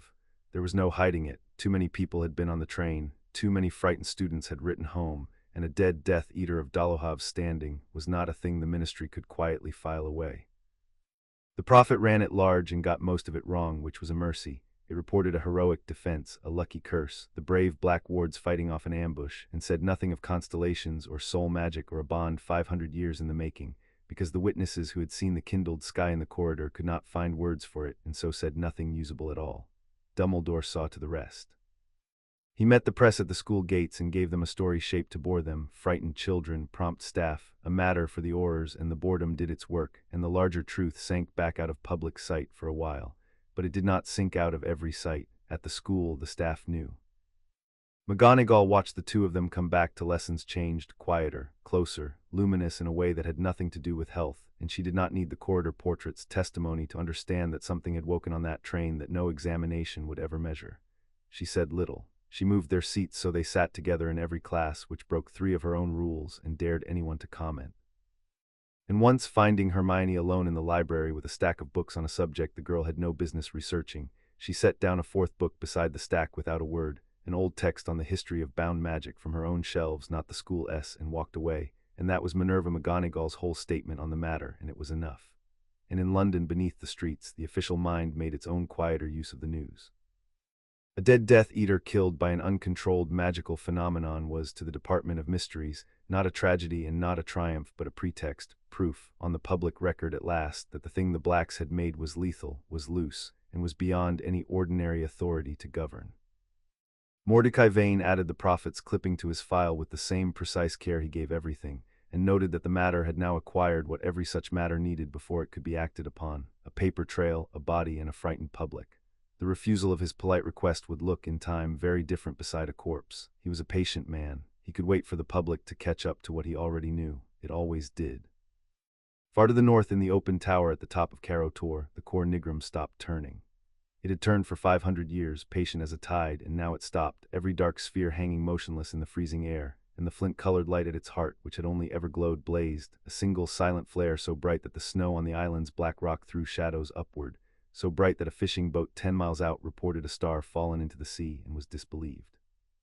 In London, in the tapestry room at Grimmauld Place, Cassiopeia Black rose from the chair she had kept by that wall for 15 years, because the 2 woven lights she had watched all that time had finally, fully, become one light, and the light was the color of a struck flint, and it was so bright she could not look at it. She did not weep. She was not a woman who wept. But she put one long hand flat against the burning cloth, and she said to the empty room, to 5 centuries of dead Blacks listening from the wall, the words the family had waited half a millennium to be able to say. "It has woken," said Cassiopeia Black. "God help us all. It has woken at last." And far to the south, in a windowless room beneath the streets of London, in the deepest part of the Department of Mysteries, where the instruments are kept that measure the things the ministry pretends do not exist, a man with a still gray face stood before a great brass orrery of his own, a cruder thing than the Cor Nigrum, a measuring instrument and not a heart, but built to the same purpose by men who had spent their careers studying a magic they were forbidden to make, and watched a needle that had not moved in 3 centuries swing all the way across its dial and stop, quivering against a mark engraved by some long-dead unspeakable who had never expected to see it reached. Mordecai Vane looked at the needle for a long time. He did not blink quite often enough. When at last he spoke, it was to an empty room, in a voice without heat or hurry or anything a living man would recognize as feeling, and what he said was the beginning of everything that came after. "So," said Vane, "it is no longer theoretical." He took a small notebook from his robes and made a precise entry in a small precise hand and closed it and looked back at the quivering needle. A living bond, awake, answerable to no law, no ministry, no crown. He considered this the way another man might consider a sum. That cannot be allowed to stand. Nothing answerable to nothing can be allowed to stand. He returned the notebook to his robes. The question is not whether it must be cut. The question is only how, and by whom, and at what cost, and I have spent 30 years, said Mordecai Vane, to the empty dark, to the cooling needle, to the 2 children 400 miles away who had just become the most powerful thing in Britain, and did not yet know they had also become the most hunted, preparing to answer exactly that. Chapter 3 and Chapter 4. The bonded pair, they spent the rest of that Christmas learning what they had become, and the learning was not gentle, because nothing in the House of Black ever was. Cassiopeia took charge of it, as was her right. She had kept the lore for 60 years against the chance that she would one day have a living pair to teach it to, and she fell upon the chance with the cold joy of a scholar handed the only specimen of her life's study. She cleared the long drawing room, hung the windows with black cloth so that the only light was wand light and the faint constant starlight that now lived under the children's skin, and set about methodically finding out what they could do. "The world will tell you the Conjunctio is a love story," she said on the first morning, pacing before them with her glowing eyes, "and the world is a sentimental fool. It is not a love story. It is an architecture, 2 souls running as one circuit. The love is real, it must be real, or the thing would never have woken, but the love is the mortar, not the building. What I am going to teach you is the building." She stopped. First principle, you are no longer two reservoirs of magic. You are one reservoir with two taps, Hermione. Hermione looked up, cast a patronus. It was beyond her or had been a week ago. It was NEWT work, a year and more above them, and she had managed only silver mist on her best attempts all term. She lifted her wand and reached for the memory and spoke the word, and the mist came thin and uncertain, and then Harry, sitting beside her, did nothing at all except want her to succeed, except let the wanting flow toward her down the open place in his chest where the door used to be, and the mist gathered and brightened and leapt from her wand in a blaze of silver. An otter, bright and whole and turning somersaults in the dark drawing room, lighting the black cloth on the walls. Hermione made a sound that was half a laugh and half a sob. I felt you, she said. I felt you give it to me. It was like reaching into a second pocket. Lending, said Cassiopeia with grim satisfaction, watching the otter circle the room. Either of you in extremity can pour your power into the other. There is no limit to it but the limit of the giver, and that, children, is the first thing that will get one of you killed, so attend. If Harry empties himself into you to save your life, he does not become tired, he becomes empty. And an empty wizard is a dead one in time, the way a man with no blood is dead however whole his body. She let that sit. You will learn to feel the bottom of the well. You will learn never to give past it, no matter what your heart screams. You understand me. The thing that woke this bond, Harry throwing his life in front of a curse, is the thing that will end it if you make a habit of it. Love that spends itself to nothing is not love. It is suicide with better manners. Harry, who had thrown his life in front of a curse 9 days before and would do it again in a heartbeat, said nothing, and Cassiopeia looked at him for a long moment and saw exactly that and sighed. Yes, she said, I thought as much. That is the work, then, teaching the two of you to live, when every instinct the bond has given you is to die for each other. It will be the hardest thing I have ever taught. She raised her wand. We begin with the well. Regulus took the afternoons, and the afternoons were war.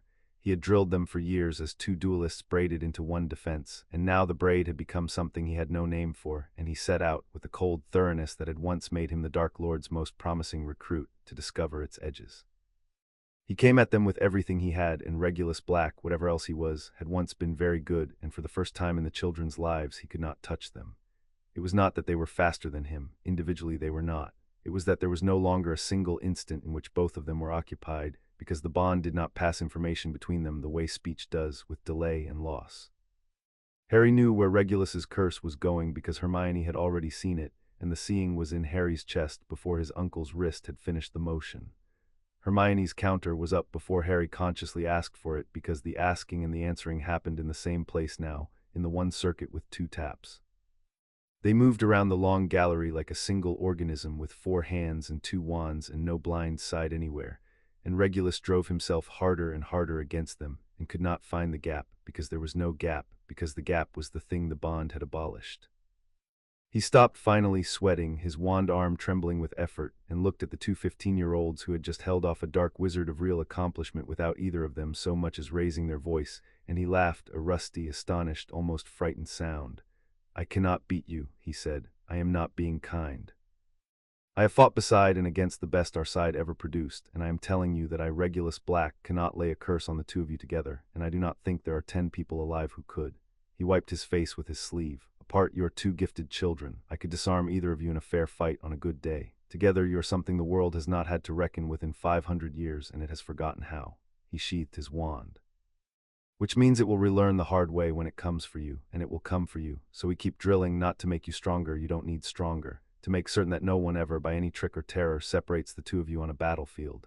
Because separated, he did not soften it. He never did. Separated, you are 2 grieving halves, and a half is the easiest thing in the world to kill.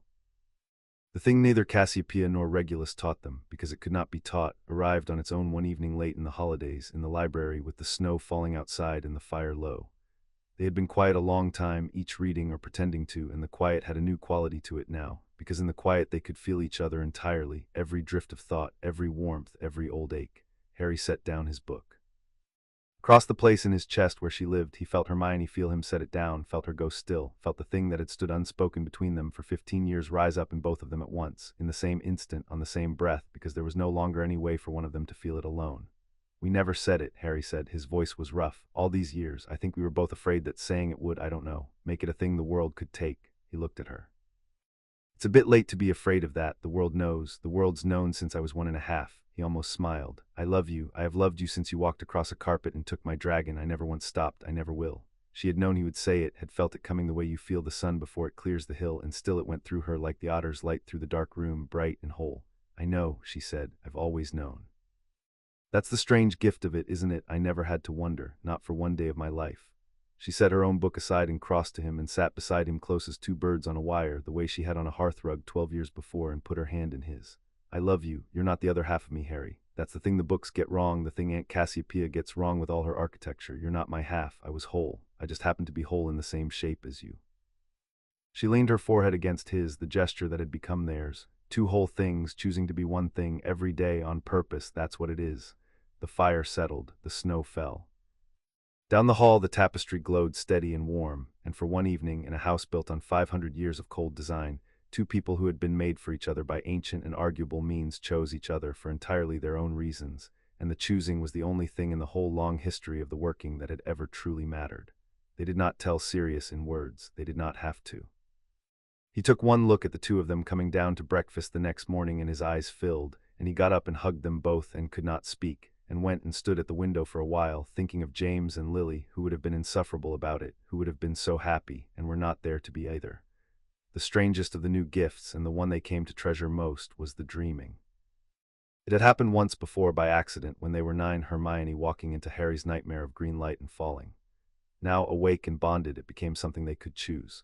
On the nights they slept under the same roof, if they wanted to, they could meet not in words, not in pictures exactly, but in the wordless country the bond made between them, where there was no green ink and no committee and no gray man, only the two of them and the things too large to say in daylight. They did not abuse it. Cassiopeia had warned them that the bond gave nothing for free, that even the dreaming drew faintly on the well. But once in a while, on the worst nights, when the pressure of being the most hunted pair in Britain grew too great for either of them to carry alone, they would find each other in the dark behind their own eyes, and be, for a few hours, simply two people who loved each other, with nothing wanting them at all. It's the only place no one can follow, Hermione said one morning over tea, the memory of the night still warm between them. Vane can put a man in the library, Lucius can put a petition in the Wisengamot, Bellatrix can scream our names in a cell, and none of them can get in there. She looked at Harry across the table, and the thing that lived in both their chests turned warm and certain. Whatever they do to us out here, the contracts, the curses, all of it, there's one room left that's only ours, and they'll never find the door. Harry reached over and took her hand, and across the bond he gave her the thing that needed no dreaming to say, the thing he had been saying since a hearthrug and would say until the stars went out, that wherever the door was, he would always be on the other side of it, waiting. The cost showed itself by accident 3 days before they were due back at school, and it frightened all of them badly. Harry was sharpening a blade for Creature, a courtesy. The elf's hands had grown unsteady, and the whetstone slipped, and the edge opened a shallow cut along the side of his thumb, the sort of nothing injury that earns a muttered curse in a wrapped cloth. He muttered the curse. He reached for the cloth. In the next room, Hermione cried out and clutched her hand. They came running, all of them, and found her staring at her own unmarked thumb, at the place where she had felt clearly, sharply, unmistakably, the bite of an edge that had never touched her. Cassiopeia went very still and then very grave, and made them sit and question them with cold precision, and by the end of the hour she had confirmed the thing the old lore had only hinted at, the thing the proud blacks of the past had perhaps not known because they had never succeeded in making a pair to find it out. The circuit runs both ways, she said. Of course it does, I should have seen it. You share the power, you share the warmth, you share, she gestured at Hermione's hand, this pain, wound. A scratch you will feel as an echo, a shadow, no more, but a grave hurt. She looked at the two of them, and for once the cold scholar's joy was entirely absent from her face. A grave hurt to one of you will be a grave hurt to both. If a curse opens Harry's chest, Hermione, it will be opening yours in the same instant, 400 miles away, with no one there to know why you are bleeding. And if either of you dies, she stopped. She made herself finish. If either of you dies, I do not know that the other survives it. The bond is not built to be half a thing. It was whole when it woke, and I think it will only know how to be whole, even in ending. The fire crackled. No one spoke. So that is the shape of you, Cassiopeia said at last, very quietly. Together, the most powerful pair this family has made in 500 years, very nearly unkillable in a fair fight. And underneath, bound so close that to wound one is to wound both, and to lose one is, I fear, to lose them both. She rose, gathering her midnight robes. The strength and the weakness are the same thing. They always are in the deepest magic. Your enemies will spend a great deal of effort discovering the strength. She paused at the door, and the glow of her eyes found them in the firelight. Pray they never trouble themselves to discover the rest. They would not be so lucky, but that was still some weeks away. Before they went back to school, Cassiopeia made them measure the reach of the thing, because a weapon whose range you do not know is a weapon that will fail you at the worst moment. The experiment was simple and, as it turned out, cruel. Harry would go to Carrow Tor by Portkey, Hermione would stay in the tapestry room at Grimmauld Place, and at fixed times each would try to feel the other and to lend power down the bond across the 400 miles between them, while Cassiopeia recorded what happened to the lights on the wall. For the first 100 miles it was nothing. Harry felt Hermione the way he always felt her now, a steady warmth, a second pulse, undimmed by distance. At 200 miles the warmth thinned, the way a fire thins when you back away from it, still there, still his, but reaching.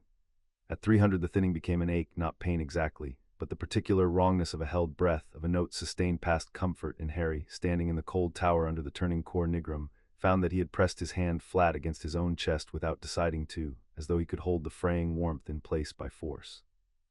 And at Caro Tor, 400 miles from London, with the whole grey sea between them, he tried to lend her power and could. It was thin and it was hard, and it cost him far more than it would have cost in the same room, like shouting across a valley instead of speaking across a table.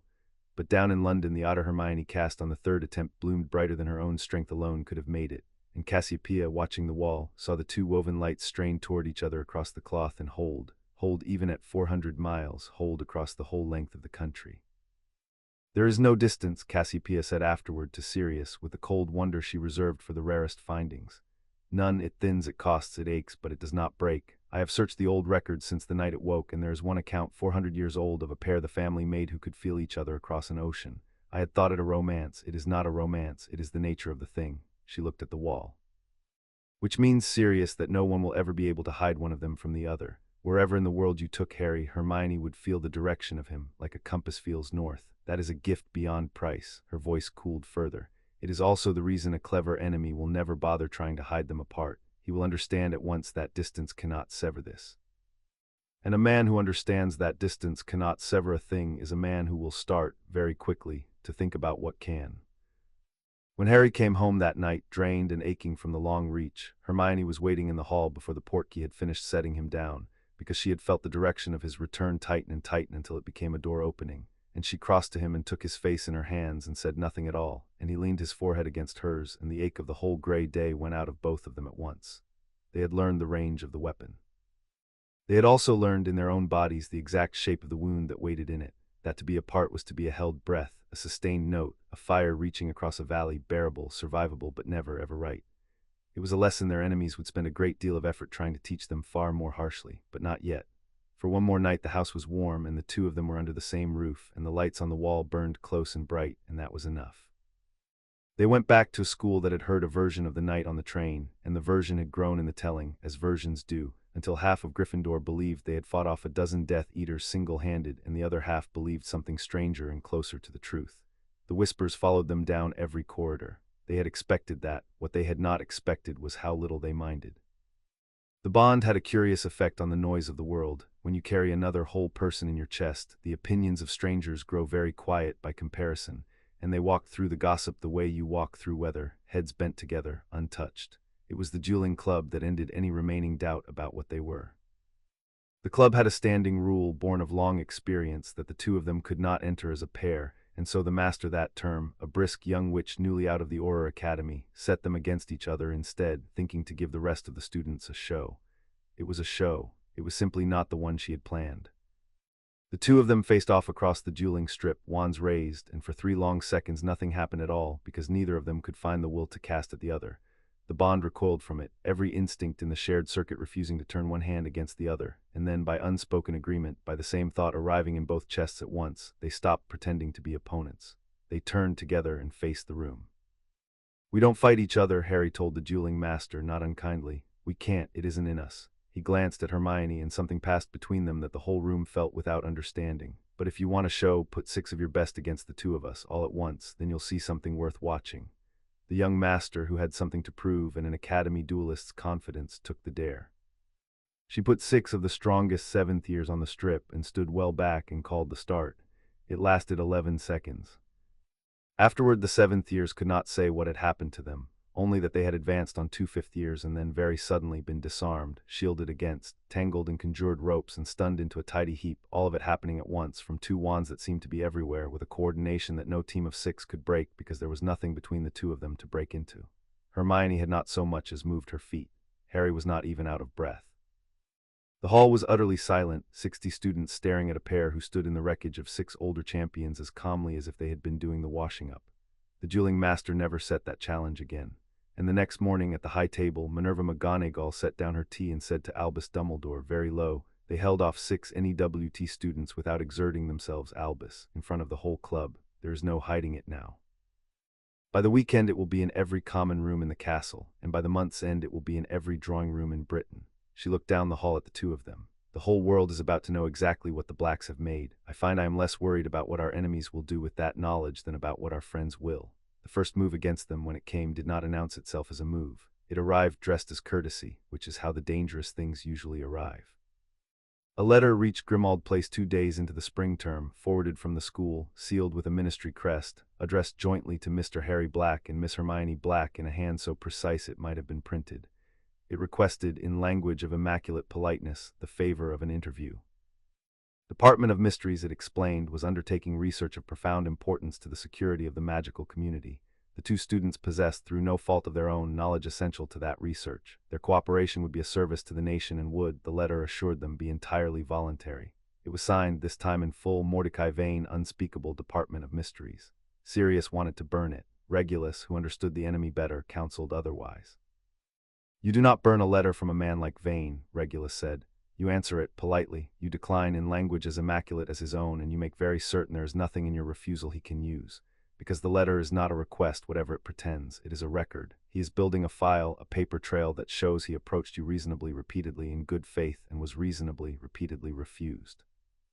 And one day, when he has decided to stop being reasonable, he will lay that file in front of the Wisengamot and say, 'I tried everything, I was patient. They would not cooperate, and the danger grew, and at last I had no choice.'" Regulus's gray eyes were flat. "That is how men like Vane do murder. They do it with a paper trail so long and so reasonable that by the time the killing comes, it looks like the only sensible thing left to do.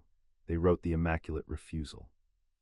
Hermione drafted it, and it was a small masterpiece, courteous and warm and utterly without a foothold, and they sent it off, and felt, all of them, that they had won a hand in a game whose stakes they could not yet see the size of. The gray man's department did not wait politely for its refusal to be reconsidered. There was a man in the library, the second week of term, colorless, unremarkable, with a visitor's badge and a story about cataloging the restricted section for the Department of Magical Education, and he was very interested, in his quiet way, in the two of them. He was there when they came in and there when they left, 3 days running, never close enough to be challenged, never far enough to be missed, and on the third day Hermione, who noticed everything, leaned over her book and said, without looking up, "He blinks the way Vane blinks, not enough, he's one of theirs." Across the bond, Harry felt her certainty and the cold that came with it. They did not run, and they did not confront him, because Regulus had taught them both. They simply made themselves impossible to study. They stopped being predictable, they took different corridors, kept to crowds, and once, when the colorless man arranged, with bland persistence, to find himself alone with them in an empty classroom, the door drifting shut behind him on a charm too smooth to be accidental, they did the one thing his department had not prepared him for. They were waiting for it. Harry had felt the trap close a half-second before the latch caught, because Hermione had seen the door move, and by the time the man turned from the shut door the two of them had their wands out and their backs to the window and a clear line to second exit he had not known was there. "You'll want to tell Mr. Vane," Hermione said pleasantly, "that we noticed him in Hogsmeade 2 years ago, we noticed you on Tuesday, and we'll notice the next one too. We're not difficult to study because we're hiding.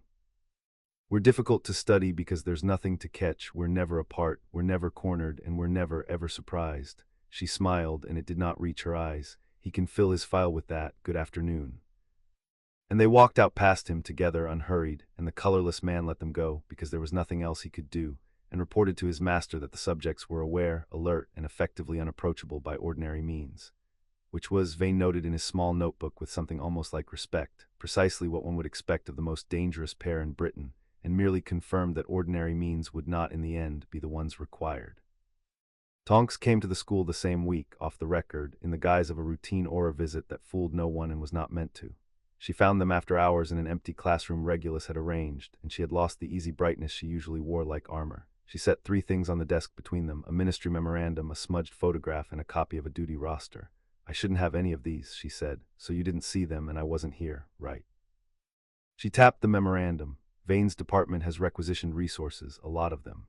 Quietly through 6 different budgets, so it doesn't show as one thing, but I added it up because adding things up is the one part of this job I'm any good at." Her jaw tightened. "He's building something down in the mysteries, I can't tell you what. The requisitions are for materials I've never heard of and clearances above mine, but you don't spend that kind of effort to study a thing. You spend it to act on one." Hermione drew the memorandum toward her and read it through twice, and her face when she looked up was carefully still. He's not assembling an observatory, she said. He's assembling a weapon or a procedure. She had felt the word severance in Cassiopeia's lessons. She did not say it aloud. She did not have to. Across the bond, Harry caught it whole, and his hand found hers under the desk. There's worse, Tonks said, and turned over the photograph. It showed a high stone wall and a black sea and a single distant tower, and even in the gray smudge of it the air around the place looked wrong, looked cold in a way that had nothing to do with weather. Azkaban, I drew the rotation last month. She did not look at the picture. No one who had been to that place looked at pictures of it if they could help it. Your Aunt S in there, Bellatrix, down in the deep wing with the ones they don't let visitors near. Tonks's voice had gone flat and careful. She talks all night, every night, the guards say, always the same thing this past year. The guards thought she'd finally gone all the way round the bend, but I listened because I'm a black too, whatever I call myself, and I know how this family talks. She made herself meet their eyes. She says, the bond has woken and the bond will bring him back and I will be there to give it to him over and over since about the night on the train. She gathered her 3 forbidden objects. She knows, somehow, about you. And whatever's keeping her in that cell, it isn't going to keep her forever. Not now she's got a reason to want out. She paused at the door. Be ready. Both of them are coming for you, the gray man and the mad woman, and they want opposite things, and that's the only good news I've got. Opposite things means they might trip over each other before they reach you. She tried to smile and did not quite manage it. Stay together. It's the only sentence anyone in this family ever needs to tell you too, and somehow it's the only one that matters. The size of the stakes arrived a week later, and it arrived through Lucius Malfoy. He did it through the proper channels, which was worse than any ambush, because the proper channels could not be hexed. A petition was laid before the Wisengamot's Committee on the Custodianship of Hereditary Bonds, Lucius's own committee. 3 years in the planting, formally proposing that, in the interest of the public good, any awakened hereditary bond be placed under the supervision of a ministry-approved custodian, and that where the bonded parties were minors, a marriage contract be arranged to stabilize and secure the bond within an appropriate house. The petition named no names. It did not have to. There was precisely one awakened hereditary bond in Britain, and everyone on the committee knew whose, and the appropriate house Lucius had in mind needed no naming either. Sirius went to the hearing. He was, after all, the children's guardian and a black of the senior line, and he sat in the public gallery and listened to Lucius Malfoy explain in tones of grave civic concern why 2 15-year-olds in love ought to be split apart and the girl married off to his son for the safety of the realm. And he listened to half the committee nod along, because the argument was reasonable, because a power answerable to no one frightens reasonable people. Because Lucius had spent 3 years and a great deal of gold making sure the ground was ready. Honored members, Lucius said, rising in his place with the unhurried grace of a man who had bought half the room and inherited the other half, I will not insult this committee by pretending we do not all know the particular case that concerns us. A bond has woken in this country, the first in 500 years, and it resides at present in 2 children of 15 under the guardianship of a man whose own youth was, shall we say, not a model of restraint. A ripple of dry amusement, Sirius's knuckles whitened on the gallery rail. I do not question Lord Black's affection for his wards. I question only whether affection is a sufficient safeguard for a power that could level this very chamber. We license dragons. We register the keeping of dark artifacts. We do not permit a single wizard to hold an unforgivable in trust on nothing but his good intentions. He spread his pale hands, reasonable, grave. I ask only that we extend to this phenomenon the same prudence we extend to every other concentration of dangerous magic, a custodian, oversight. And where the parties are minors, a contract of marriage into a house equipped to shelter and stabilize the bond, so that it may mature under responsible governance rather than adolescent whim. That is all, prudence, nothing more. It was beautifully done, and it nearly carried the room, and it might have carried the room entirely had a dry voice not spoken from the visitors' bench where the chief warlock had chosen that day to sit and merely listen. How interesting, Lucius, said Albus Dumbledore, not rising, that the responsible house you have in mind is invariably your own. He let the silence work. I have read your petition with great care. It is a small masterpiece of public spirit. And underneath the public spirit, if one holds it to the light, it proposes to take 2 children who love each other, tear them apart by law, and marry one of them, against the deepest magic of her own being, into the family of the man proposing it, a family which would then hold in trust the most powerful working and living memory. He smiled, and the smile did not reach his eyes. I have spent a long life watching reasonable men propose monstrous things in reasonable voices, and I have learned to listen for the one question that cuts through every reasonable voice ever raised. It is this: who profits? Ask it of any proposal, however nobly dressed, and the truth falls out. Ask it of this one, honored members. Ask it, and then vote. The petition did not carry that day. But it did not die either. Dumbledore's intervention brought a postponement, a referral, a committee to study the committee's recommendation, the slow machinery of delay that Sirius had learned to buy and Lucius had learned to outlast. It went back into the dark to wait and grow and be ready when the postponement ran out. And Sirius understood, sitting there with his hands white on the rail, that the two threats had begun without ever meeting to braid themselves together. Vane wanted to study the bond and would settle for severing it. Lucius wanted to own the bond and would settle for splitting it. And a split bond and a severed bond were in the end the same corpse seen from two directions, and every reasonable person in that chamber was being walked, gently, civilly, one knot at a time, toward agreeing to make it. He came home gray and shaking with a fury he could not spend on anyone, and he found the two of them waiting up for him in the kitchen, because they had felt his rage building from 400 miles away and had come down through the bond's pull to meet it. And he sat at the table and put his head in his hands and told them everything, because they had earned plain dealing, and because he could no longer pretend to protect them from the shape of what was coming. When he finished, Hermione was quiet for a moment. Then she said in the steady voice that frightened him more than any other sound in the world, "Then we make ourselves impossible to split, not just on a battlefield, everywhere, legally, magically, in every way they could ever try." She looked at Harry, and Harry looked back, and across the open place where the door used to be the two of them arrived in the same instant at the same conclusion, the way they now arrived at everything. "There's an old rite," Harry said slowly. "Aunt Cassiopeia mentioned it, a bonding the Blacks used to do, a real one, blood and magic and the core nigrum, older than any marriage contract, older than the ministry, older than any law a committee could write. She said it can't be undone by anyone but the two who make it." He met his godfather's eyes. "If we did that, if we made it real, the old way, ourselves, freely, then there's no contract Lucius can write that means anything, because we'd already be bound deeper than any law can reach. And there's nothing Vane can sever, because you can't cut what two people have chosen all the way down to the root." Sirius looked at the two of them, 15 years old, exhausted, unafraid, already half a step ahead of every grown enemy arrayed against them, and he felt the future close around them all again like water over a stone, and this time he did not fight it, because this time the two of them had chosen the current themselves. "Then we'd best go to Carrow Tor," he said quietly, "and ask the old man how it's done. Before the gray man and the silver one work out that it's the one move that beats them both." He looked at the dark window, at the snow, at the night that held all their enemies. "Because they will, they're not fools, and once they understand that the right is your shield," he did not finish. He did not need to. Across the table, in the warm, grim kitchen of the house that had made them, the two of them had already heard the end of the sentence in each other's chests. Once they understand the right is the shield, they will do anything, anything at all, to break it before it is made. Chapter 4 and Chapter 5. The family's design Arcturus Black was dying, and he had arranged it, as he arranged everything, to be useful. They came to Carrow Tor at the Easter holidays and found the old man installed in the open tower at the top of the highest stair, in a great chair drawn up beside the core nigrum, wrapped against a cold he no longer entirely felt, watching the dark spheres turn against the real sky beyond the glass ceiling. He had stopped going down. He had decided, with the cold practicality that had governed his 96 years, that a man who had spent his life keeping the family's deepest secret should die within arm's reach of it, and so he had had himself carried up to the heart and meant to wait there for whatever came.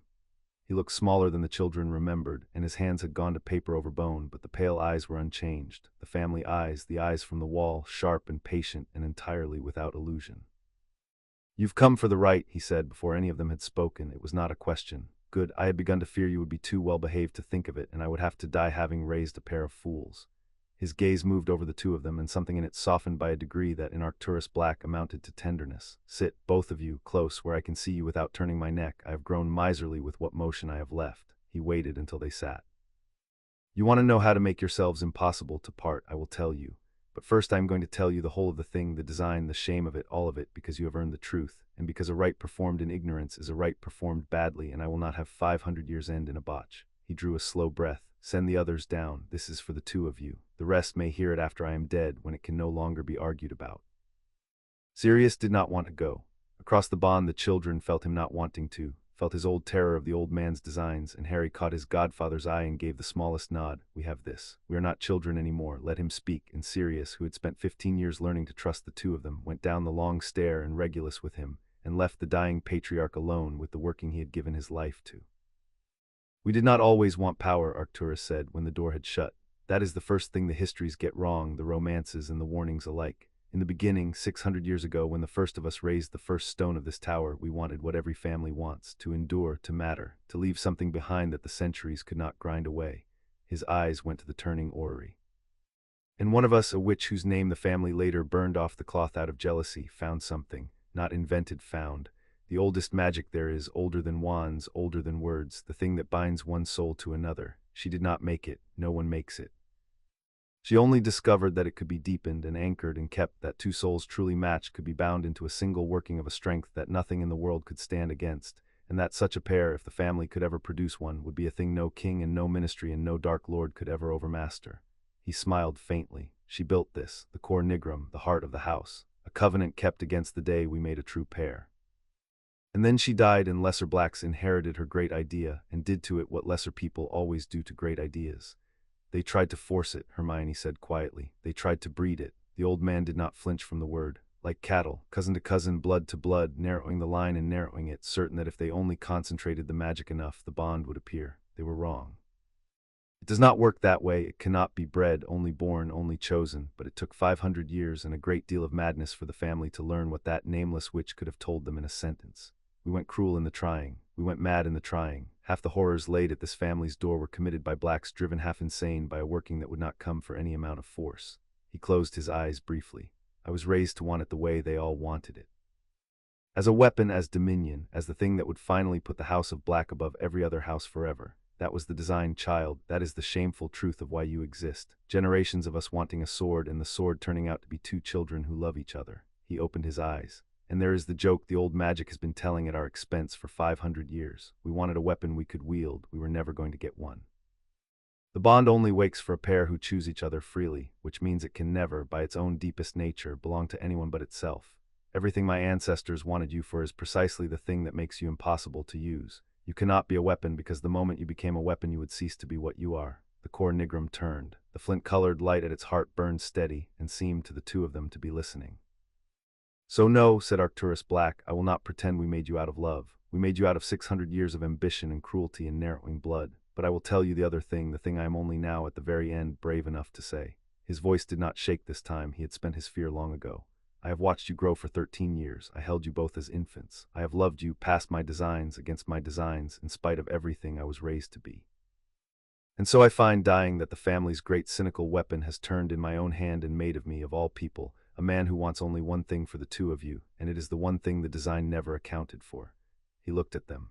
I want you to be free, even of us, even of me. Make the right, take the strength, and then go and be your own, not the House of Black's miracle, not the ministry's instrument, not the Dark Lord's key, your own. That is the whole of my last design, children, and it is the first honest one this family has made in 500 years. Let me tell you about the ones who got close, Arcturus said, before he taught them the right, because he wanted them to understand the full weight of what they were attempting. So you do not imagine yourselves the first and grow careless. There had been, in 500 years, 3 pairs the family thought it had made. The first, 4 centuries gone, had been cousins wedded young who grew so alike that the family was certain. And they had stood at this very heart and begun the right and failed, because they had been fond and not bonded, allies and not one soul, and the open undefended right had found nothing true to seal and had simply gently let them go. And they had lived out ordinary lives, and the family had burned them off the cloth in disappointment. The second pair, 2 centuries later, had been the real thing, or near it, and they had been murdered, both on the eve of their right, by a rival branch of the family who would rather destroy the working than see it fall to a cousin's line. We did that to ourselves, Arcturus said flatly. That is the kind of family you were born into. We have killed our own miracles rather than share them. The third had been Arcturus's own grandmother and a man she loved, who were not permitted to make the right because the family had other marriages in mind for both, and who had lived and died a few rooms apart their whole lives, bonded and forbidden, and the memory of it had made Arcturus, he confessed, the cold man he became. I watched my grandmother die of a thing the family would not let her have. I decided young that I would either make the working or end the line trying. I did not expect, his voice caught, the second time it had done so in their hearing, I did not expect, having spent my whole life on it, to come at the very end to care more that the two of you be happy than that the working be made at all. He looked at the cor nigrum. So, 3 pairs, 1 too false to seal, 1 murdered, 1 forbidden. You are the 4th, and the first to be true and living and free to choose, all 3 at once in 500 years. Do not be the 4th to fail. Whatever it costs, there will not be a 5th in your lifetime or your children's. He told them the right then in the plain, exact language of a man who has very little breath left to spend on ornament.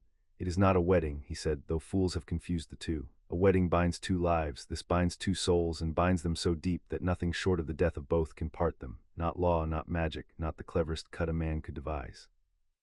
That is what you want, and that is what it gives, but hear me, because this is the part that will kill you if you are careless. He fixed them with the pale eyes. To make the bond unbreakable, you must first make it open. The right lays the whole of the working bare, every thread, every root, the deepest architecture of the two of you, exposed and undefended, for the length of time it takes the core nigrum to seal it.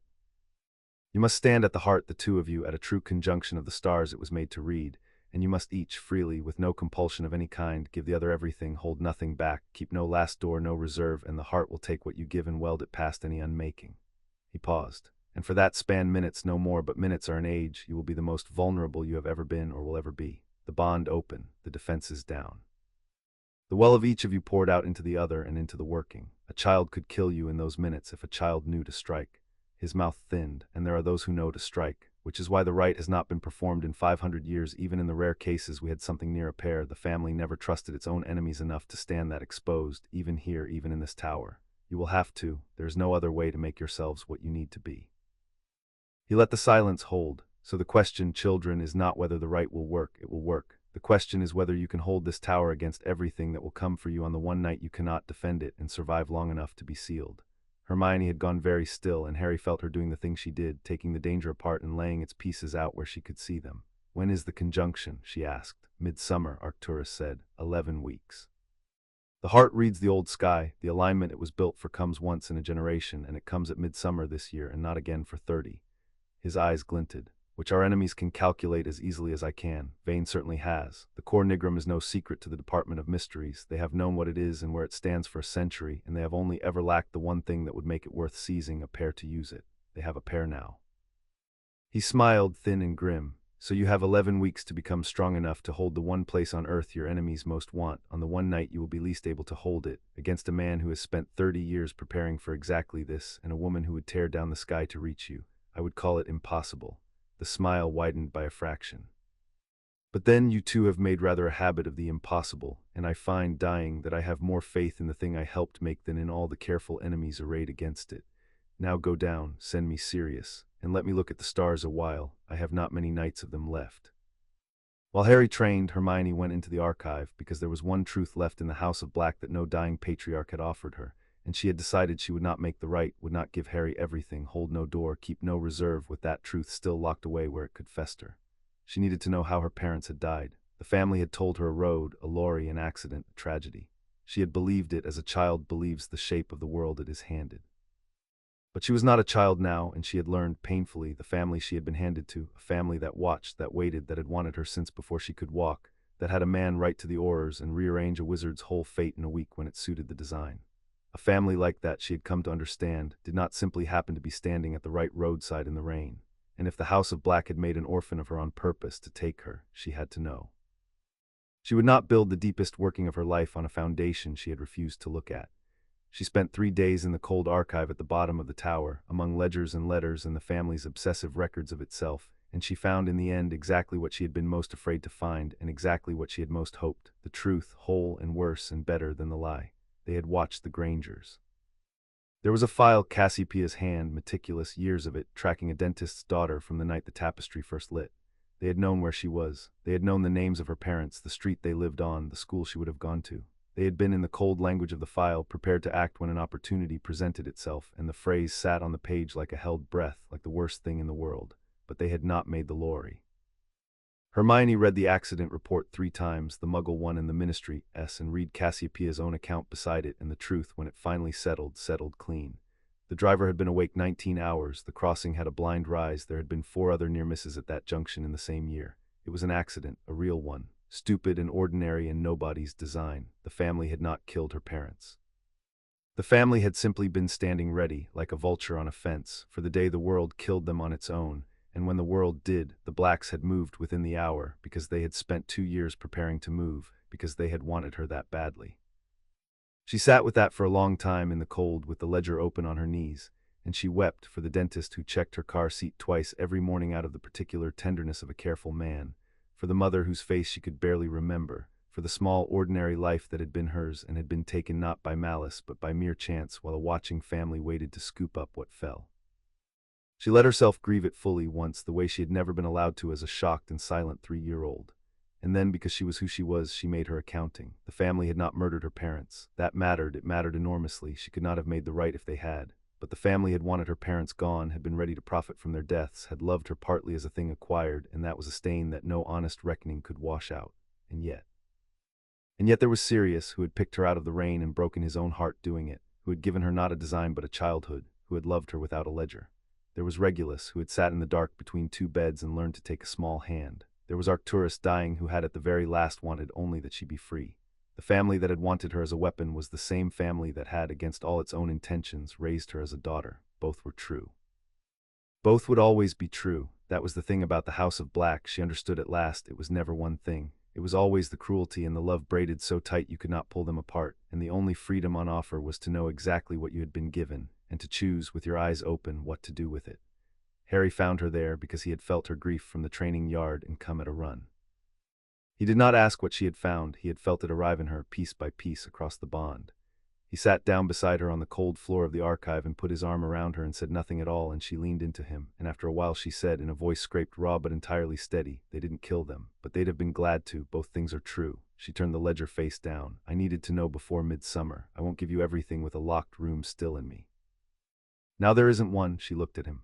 "I know exactly what this family is. I know exactly what we were made for. And I'm choosing you anyway, not because the cloth says so, not because they bred us for it, but because I read the whole terrible truth of how I came to be standing next to you, and I would still rather stand next to you than anywhere else in the world." Her hand found his. "That's the right, isn't it? Underneath all the stars and the blood, knowing the worst and choosing anyway." "That's the right," Harry agreed, and across the open place where the door had been he gave her the only answer that mattered, which was not words, which was the whole of himself, held back from nothing, 11 weeks early and entirely on purpose.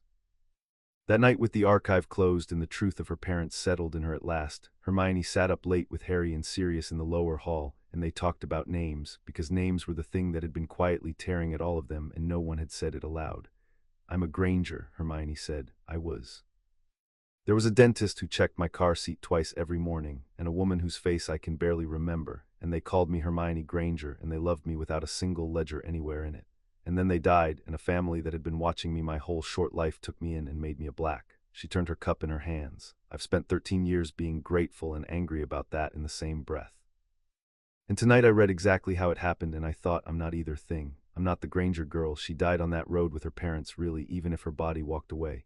And I'm not just a Black. I know too well now what they wanted me for." She looked up. "So what am I?" It was Sirius who answered, and he answered it plainly and from the scar. "You're whatever you choose, sweetheart.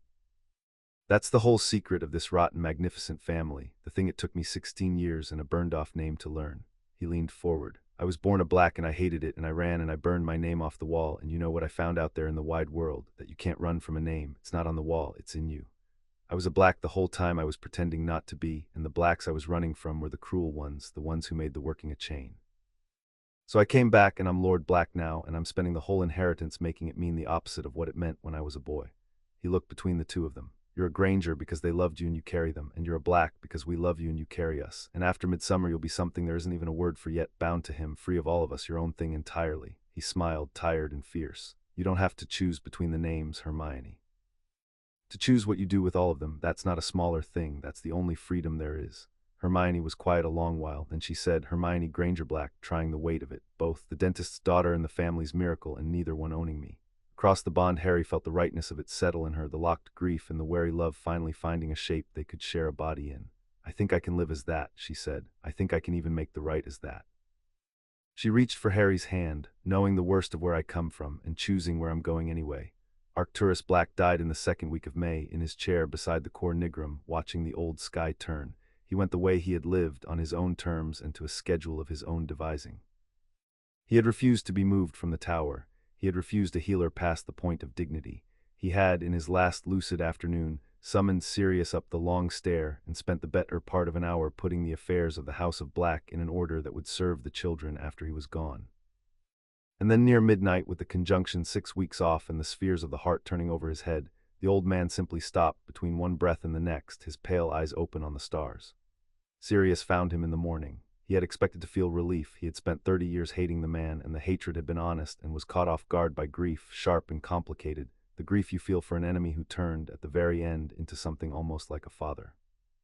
He sat with the body a long while in the cold tower before he called anyone, and what he said to the dead old man no one ever heard. The will, when it was read, was Arcturus's final maneuver, and it was a good one. He had named Sirius his heir, not Lucius, not Narcissa, not any of the careful pure-blood cousins who had courted the inheritance for decades, but the blood-traitor grandson who had burned off the family tree at 16. The lordship of the most ancient and noble house of Black, with all its gold and all its seats and all its 3 centuries of accumulated leverage, passed to the one Black who had sworn never to use it, and with it passed the wards of Carotor, the deeds to the tower, and the legal standing to defend the heart against anyone, even the ministry, who came to take it. Arcturus had given them in death the one thing they would need most on Midsummer Night, the unquestioned right to hold the ground. He planned this, Hermione said quietly, reading the will over Sirius's shoulder. All of it. He made you lord so the tower would be yours in law, so that whatever Vane brings, he comes as a trespasser and not an officer of the state. He's still moving pieces, and he's been dead a week. She did not know whether to be horrified or grateful, and settled, as one did with Arcturus, on both. He spent his whole life making us a weapon. Last thing he did was hand us a shield and tell us to go be free. She touched the parchment. I don't know how to grieve a man like that. You don't, said Sirius. You just do it anyway badly like the rest of us. Welcome to the family. And he folded the will, and Lord Black went down to bury his grandfather in the cold ground of the island that had made them both. The 6 weeks that remained, they spent turning the tower into a fortress and themselves into something that could hold it. Regulus took the defenses. He had spent years in the Dark Lord's service learning exactly how men like the ones who were coming would attack a fixed position, and he set about, with grim thoroughness, denying them every avenue. He layered the island in anti-apparition wards keyed to Sirius's new lordship, so that no enemy could simply appear in the tower. They would have to come by sea or by air, across open ground the defenders could see. He sealed the lower stairs to a single defensible choke point. He drilled the household Sirius, Tonks when she could come, 2 old retainers, creature who would not be left behind, into something resembling a garrison. And he drilled the children hardest of all, because the children were the only ones who would matter. On the night, he told them again and again, in the long gallery he had recreated at the top of the tower, the 2 of you cannot fight, understand that. During the rite you will be open, undefended, pouring yourselves out. You will not be able to lift a wand without breaking the working and wasting everything. Which means the fighting falls to the rest of us, for as long as we can hold, and your only task is to finish the rite before we fail. He set them hour after hour to the discipline of casting the rite under pressure, Sirius and Tonks hurling hexes around them, noise and chaos and false alarms, while the 2 of them held the open, vulnerable concentration the heart required and did not flinch. You will hear us dying, perhaps, Regulus said flatly, the one time Harry broke concentration to look toward a cry.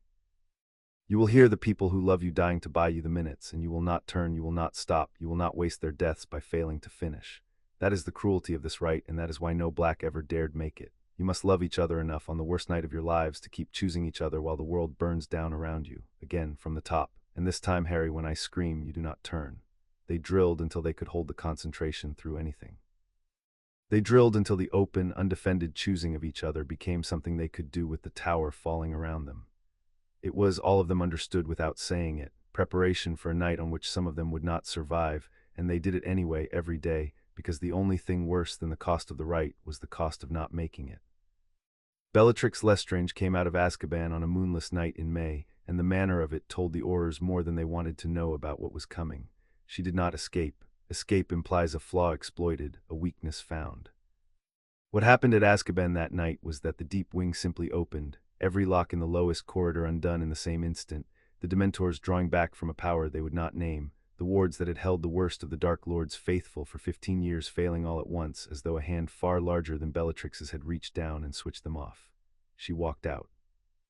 Witnesses among the saner prisoners said she walked, unhurried, down a corridor full of open doors, singing, and that not one Dementor came near her, and that as she passed the last gate she said to no one, to the cold sea air, I am coming, my lord, the key has woken, and I will bring it to you myself. The ministry told the public an escape.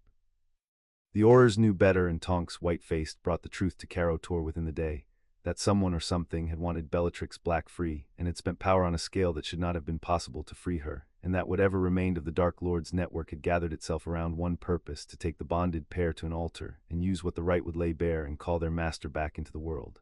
She'll come at midsummer, Tonks said grimly. She knows about the conjunction same as everyone who can read a star chart. She'll come for the rite because the rite is when you're open, and open is exactly what she needs you to be. She looked at the 2 of them. The mad woman wants you alive and bound and dragged to her altar. The gray man wants you cut, and both of them have to come on the same night to the same tower because midsummer is the only night that serves either of their purposes. Her jaw set.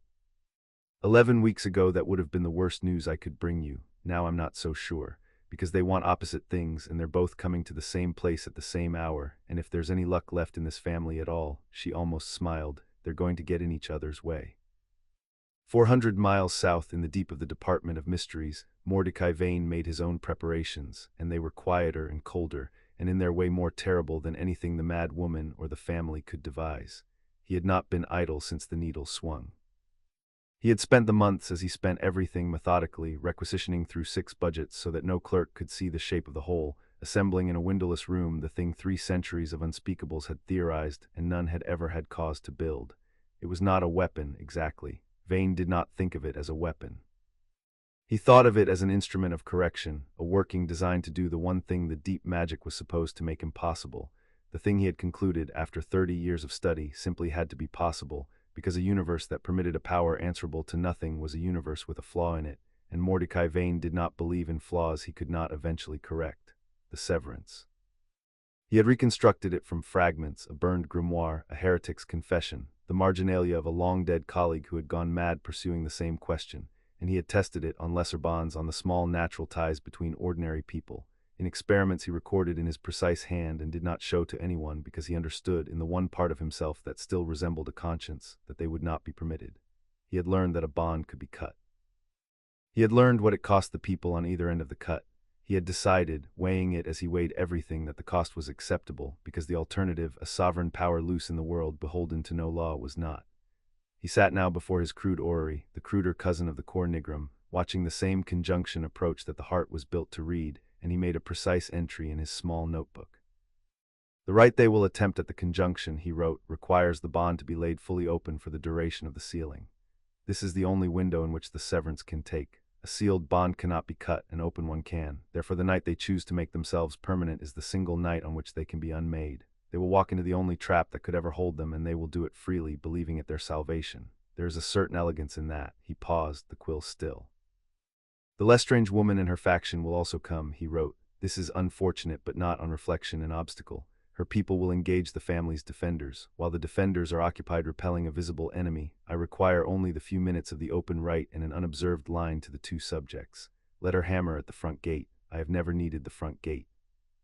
He read it back and found it sound and added one final line, the only line in 30 years of notebooks that betrayed anything a living man would call feeling, and even it was cold. I take no pleasure in this. They are children and remarkable, and in another world I should have liked to study them for 50 years. But the world does not get to keep remarkable things merely because they are remarkable. It gets to keep the things it can govern. Everything else must, in the end, be cut. He closed the notebook. He looked at the approaching conjunction on his crude instrument, and at the deep mark the needle had not left since the night on the train. And Mordecai Vane, who took no pleasure in it, began to pack the instrument of correction for a journey north. Lucius Malfoy understood, before either of his rivals, that the game had changed. He had spent 3 years and a fortune building a slow legal machine to split the bond and marry it into his house, and a slow legal machine is a fine thing when you have time, and he had just discovered that he did not. The conjunction was 11 weeks off. After the rite, if the rite were made, his marriage contract would be worth precisely nothing. You cannot contract away a bond welded past all unmaking, and his committee would be left voting on the custody of a thing that had placed itself forever beyond custody. Lucius Malfoy did not panic. Panic was for lesser men. But he did, for the first time in the affair, move quickly. He came to Carrow Tor uninvited in his black carriage, and was received in the lower hall because the family would not have him near the heart, and he made his last civil offer with the silken urgency of a man watching his investment evaporate. Make the contract before midsummer, he said to Sirius, and I will call off the rest. The committee. Vane, I have more influence with the Department of Mysteries than you might suppose, cousin. I can make him a problem that solves itself. Marry the girl to Draco on paper only, the bond untouched, the children left together in all but law, and I will spend everything I have to see the 2 of them safe through the night that is coming. Refuse me and I wash my hands, and you face the mad woman and the gray man with nothing but your own walls. He spread his hands. I am still the gentle option, Sirius. I have always been the gentle option. You simply never believed me. Sirius looked at the man who had been his cousin and his enemy for 30 years, and across the bond the children, listening from the stair above, felt their godfather's contempt and underneath it his fear, because Lucius was not lying, the offer was real, and a real offer of safety is a hard thing to refuse when the alternative is a tower you cannot defend. It was Hermione who answered, coming down the stair with Harry a step behind, because it was her name on his contract and her life he proposed to sign away. "No," she said, "and I'll tell you why, Lord Malfoy, since you've come all this way." She stopped on the bottom step level with his cold, pale eyes. "You think the right is our shield. It is, but it's not only a shield against you in vain. It's a shield against ever again being the thing this family made us to be, a weapon someone else can hold. The moment we make it, we belong to no one, not the Blacks, not the Ministry, not the Dark Lord, not you." She held his gaze. "Your contract would keep us together and make us yours. The right will keep us together and make us free. You're asking me to take the cage because the cage is safer than the storm." Her chin came up. "I grew up in a cage, Lord Malfoy, a gilded, loving one. I am done with cages, however gentle. We'll take the storm." Lucius looked at her for a long moment, and something in his face shifted, not anger, but the cold respect of a man who has finally been beaten by a better player and knows it. "Then you'll likely die in it," he said almost gently. "You and the boy both. The mad woman is coming and the gray man, and you have chosen to stand in the one place they both must reach on the one night you cannot run." He gathered his cane. "I will not help you. But neither, I find, will I help them. There is no profit for me in your deaths, and a faint, foolish part of me, cousin, would rather the girl who just refused me live to refuse me again." He inclined his head, the precise courtesy of a craftsman acknowledging he has lost. "Midsummer, then. I shall watch from a safe distance, as is my custom, and see which of you the storm leaves standing." He left. And the family stood in the lower hall of the tower at the edge of the world, 11 weeks from the night that would decide everything, and understood that the lines were drawn at last, the right their one road to freedom, and every enemy they had converging on the single night they must walk it. Up in the open tower the Cor Nigrum turned toward Midsummer, counting down the stars, and far away a mad woman walked toward them singing, and deeper still a gray man made his precise preparations, and between the two of them, hand in hand on the bottom stair, two people who had been made for each other by ancient and arguable means prepared to choose each other so completely that nothing in the world could ever take it back, if they lived to finish the choosing, if the tower held. If the storm, when it came, left anyone standing at all. Chapter 5 and Chapter 6. The threat to the bond. The enemies made their first move 2 nights before Midsummer, and they made it for a reason the family had not quite let themselves expect. They did not want the right stopped at Caro Tor. They wanted it never to begin. Regulus had seen it coming, in the cold way he saw most things. "Think like Vane," he said at the supper table at Grimmauld Place, where they had gathered to make the final crossing north in the morning. "The island is the worst ground in Britain for him, your wards, your lordship, open water on every side, one approach he cannot hide on. Why would a careful man fight you there if he could fight you here in a London townhouse before you ever reach the place you're strong?" He set down his fork. "He won't, neither will she. The cleverest move either of them has is to take you tonight on the road in the city, anywhere but the tower. So we do not give them the road. We cross at first light by a portkey only Sirius can key, and we spend tonight behind these walls with everyone awake and ready." He looked around the table. "And we pray I am wrong about how badly they want this, because if I am right, they will not wait for the road. They will come here tonight." They spent the hours before midnight the way soldiers spend the hours before a battle, which is to say by pretending, very hard, that it was an ordinary night. Creature cooked too much food, and no one had the appetite for it, and everyone ate anyway, because the old elf had put 100 years of devotion into the meal, and to refuse it would have been a cruelty none of them had in them. Cassiopeia, who almost never came down from the tapestry room, came down and sat at the foot of the table with her glowing eyes, and told them unasked the one story from the family's history she had never told before about the nameless witch who built the Cor Nigrum, and how she had died and what her last words were said to have been. "Let it never be a chain," Cassiopeia recited in the firelight. "That is what she said, the woman who started all of this. Let it never be a chain. And every Black who came after her made it a chain anyway, generation upon generation, because we are a family that cannot be given a gift without trying to turn it into a leash." She looked at the 2 children. "You are the first of us in 500 years with the chance to make it what she meant. Do not waste it. Whatever happens at the tower, whatever it costs, do not let them make the thing between you into a chain. Not Bellatrix, not the gray man, not us." It was the closest the old witch ever came to a blessing, and they took it as one.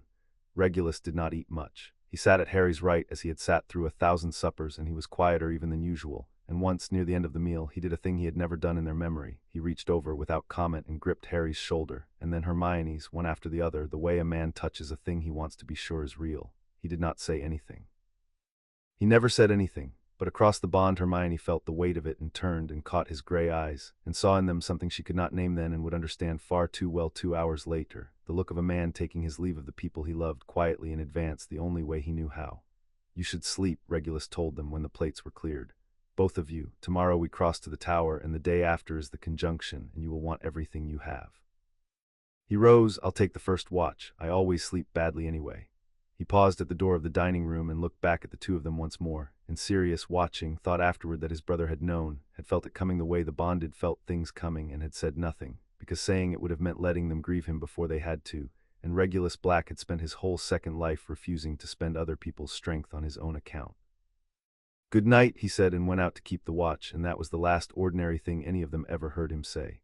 He was right, they came at midnight. The wards of Grimmauld Place were old and deep and had held against worse than this, and they bought the household 90 seconds of warning, 90 seconds of the air going wrong, of the gas lamps guttering, of Creature's head snapping up from the hearth with his great eyes wide, and then the front of the house came apart. It did not blast inward, that would have been crude, and the thing that led the attack was not crude. The wall simply unmade itself, brick by brick dissolving into the night air with a sound like a held breath let go, and through the unmaking came Bellatrix Lestrange, walking unhurried, her wand low and her wild head high, and behind her 6 of the Dark Lord's faithful in a loose killing crescent. She had not changed in 15 years of Azkaban except to become more entirely herself, thinner, brighter-eyed, burning with a purpose that had outlived its master, and gone somewhere past sanity into something that almost resembled grace. "There they are," she breathed, and her ruined face lit with a terrible joy. Oh, there they are, the key, the beautiful, beautiful key. Her eyes found Harry and Hermione where they stood at the top of the stairs, wands up, the household ranging itself between them and the broken wall. "Come quietly, little ones, and no one need die badly. The Dark Lord has waited so long, and you are going to wake him, the 2 of you, you are going to give him back the world." "We're really not," said Harry, and the house erupted. It was nothing like the train. On the train they had been 2 children ambushed in a corridor. Now they were the still center of a defended position, and the family fought around them the way Regulus had drilled into all of them through 6 brutal weeks. Sirius held the left of the stair, Lord Black furious and magnificent, his curses driving 2 of the faithful back over the rubble. Tonks held the right, aura-trained and white-haired with fury, and Regulus held the center, the cold, precise duelist he had been built to be, and for the first minutes the line held 6 against 4 and held well. The faithful were not children playing at darkness, they were the survivors, the ones who had eluded 15 years of horrors, and they fought like it. A heavy-set man with a scarred jaw drove a curse through the banister beside Sirius's head that turned the old oak to sand. Tonks took a glancing hex that opened her arm to the bone and kept fighting one-handed, swearing, her white hair gone scarlet at the temple. Creature fought too, the ancient elf popping in and out of the air with the savage loyalty of a creature defending the only thing it had ever loved, snapping curses at ankles, dragging a fallen faithful's wand out of his hand at the crucial instant. For the first minutes it was very nearly a fair fight and very nearly enough, but the faithful had not come to win the hall. Harry understood that, watching from the stairs with the great working coiled and aching inside him, they had come to fix the family in place, to make a wall of bodies the children would not dare blast through for fear of killing their own, while the real work was carried out by other hands. Every curse the faithful threw was designed to keep the defenders defending, to hold the line static, to buy time. They were not the attack, they were the anvil, and the hammer had not yet shown itself. But Harry and Hermione did not join it, and that was the agony of the night, because they could have ended it. The 2 of them together could have swept the faithful out of the broken house in a single tandem working, and they did not dare because Regulus had told them the truth 100 times. "Spend the bond tonight, and you will not have it to spend at the tower. Hold it, whatever you see, hold it back." So they stood at the top of the stairs, the most powerful thing in Britain, and watched the people who loved them fight and bleed below, and held the great working coiled and unused inside them, and it was the hardest thing either of them had ever done. And then Bellatrix, who was mad but never stupid, stopped trying to climb the stairs and stepped back and called over her shoulder into the dark beyond the broken wall, in a voice gone suddenly cold and businesslike, "Now, Grey Man. They're penned and they won't spend it now while they're holding it in, to your cutting." And Mordecai Vane walked into the house. He came in alone through the unmade wall, an unremarkable man in plain dark robes carrying a plain dark case, and he did not raise a wand because the thing he had brought did not need one. He set the case down on the rubble in the middle of the battle as calmly as a man setting down his luggage in a railway station, and he opened it, and the fighting around him faltered, even the faithful drew back from it, because the thing inside the case was wrong in a way that the body understood before the mind could, a knot of dull metal and turning rings that hurt to look at, an instrument built for one purpose by a man who had spent 30 years perfecting it. "I would ask you to hold still," Vane said to the 2 children on the stairs in his voice without heat or hurry. "It will go easier, not painless. I will not lie to you. I have never seen the point of lying to the condemned, but easier." He turned a ring on the device. "You have done something the universe was not meant to permit. I bear you no malice for it. You were children, you were made, it was not your fault. But a power answerable to nothing cannot be allowed to walk the world, and since it cannot be governed, it must be unmade, and I am, regrettably, the only man alive who knows how." He turned the second ring. This will not kill you if you are fortunate. It will only cut the thing between you. You will live. You will simply live as two ordinary people who once long ago were something more, and you will spend the rest of your lives missing a thing you can no longer name. He turned the third ring. I am told that is a mercy. I am not certain I believe it, but it is the only one on offer. He spoke a word that was not in any language the children knew, and the device woke, and the severance took hold. It was the worst thing either of them had ever felt, and they felt it together, which was the whole of its cruelty. It began as cold, the cold of the tapestry, the cold of great magic but inverted, a cold that pulled instead of pressed, and then it found the bond, the place in each of their chests where the other lived, the open warm circuit that was the floor of both their lives, and it began very precisely to cut. Not to break, Vane was too skilled for breaking. To unweave, to find the threads the right had not yet sealed and draw them, one by one, apart. Harry felt Hermione start to recede. That was the horror of it, not pain, though there was pain, but distance, the steady warm fact of her. The second pulse he had carried since he was 15, beginning to thin the way it had thinned across 400 miles, except that there were no miles. She was 10 feet away, and still she was going, still the gray man's instrument was drawing her out of him thread by thread, and the place where she had always been was beginning, for the first time since the train, to be empty. They went down together, both of them onto the stairs, hands locked, foreheads together, fighting the cut the only way they knew, by reaching, by pouring themselves toward each other against the pull, by refusing to let the threads draw apart. But Vane had built the device against exactly that. The harder they reached, the more thread there was for it to find. The more they chose each other, the more of the choosing it had to cut. They were feeding it. They could not stop feeding it, because the only alternative to reaching for each other was to let go, and letting go was the one thing neither of them had ever been able to do. It pulls on the choosing, Hermione gasped, the scholar surfacing even now, even here, her mind racing ahead of her agony. Harry, it feeds on us reaching, we have to stop. I can't, Harry said, and it was true, it was the truest thing in him. He could not stop reaching for her any more than he could stop his own heart, and the device turned its fourth ring and the cut went deeper, and somewhere very far away Bellatrix was laughing and saying, No, no, gray man, not all the way. I need them bound, leave me something to bring him. And the two of them were coming apart on the stairs of the house that had made them. And there was nothing in all their power that could stop it, because their power was the very thing being cut. It was Regulus who stopped it. He had been watching, the whole time, with the cold attention of a man who has spent his life around dark instruments and knows them for what they are. He had seen what the children could not, fighting for their lives inside the cut, that the device drew its power not from Vane but from the bond itself, that it was a parasite, that it ran on the very thing it destroyed, and that a parasite can be killed by being overfed. He did not explain. There was no time, and explaining was never his way. He simply crossed the broken hall, through the faltering battle, past Bellatrix who was too fixed on her prize to mark him, and he reached the device, and he put his own hands on it, his own bare hands on the turning rings of the severance, and he poured into it the one thing he had left to give. Regulus Black had carried a piece of the Dark Lord's soul out of a cave under the earth. He had spent 12 years since learning every dark and terrible art a repentant Death Eater could learn in secret, hoarding power against a day he might need it for one good thing. He had sworn, holding an infant in a library, to stand between the dark and the children, and to make that the thing he did.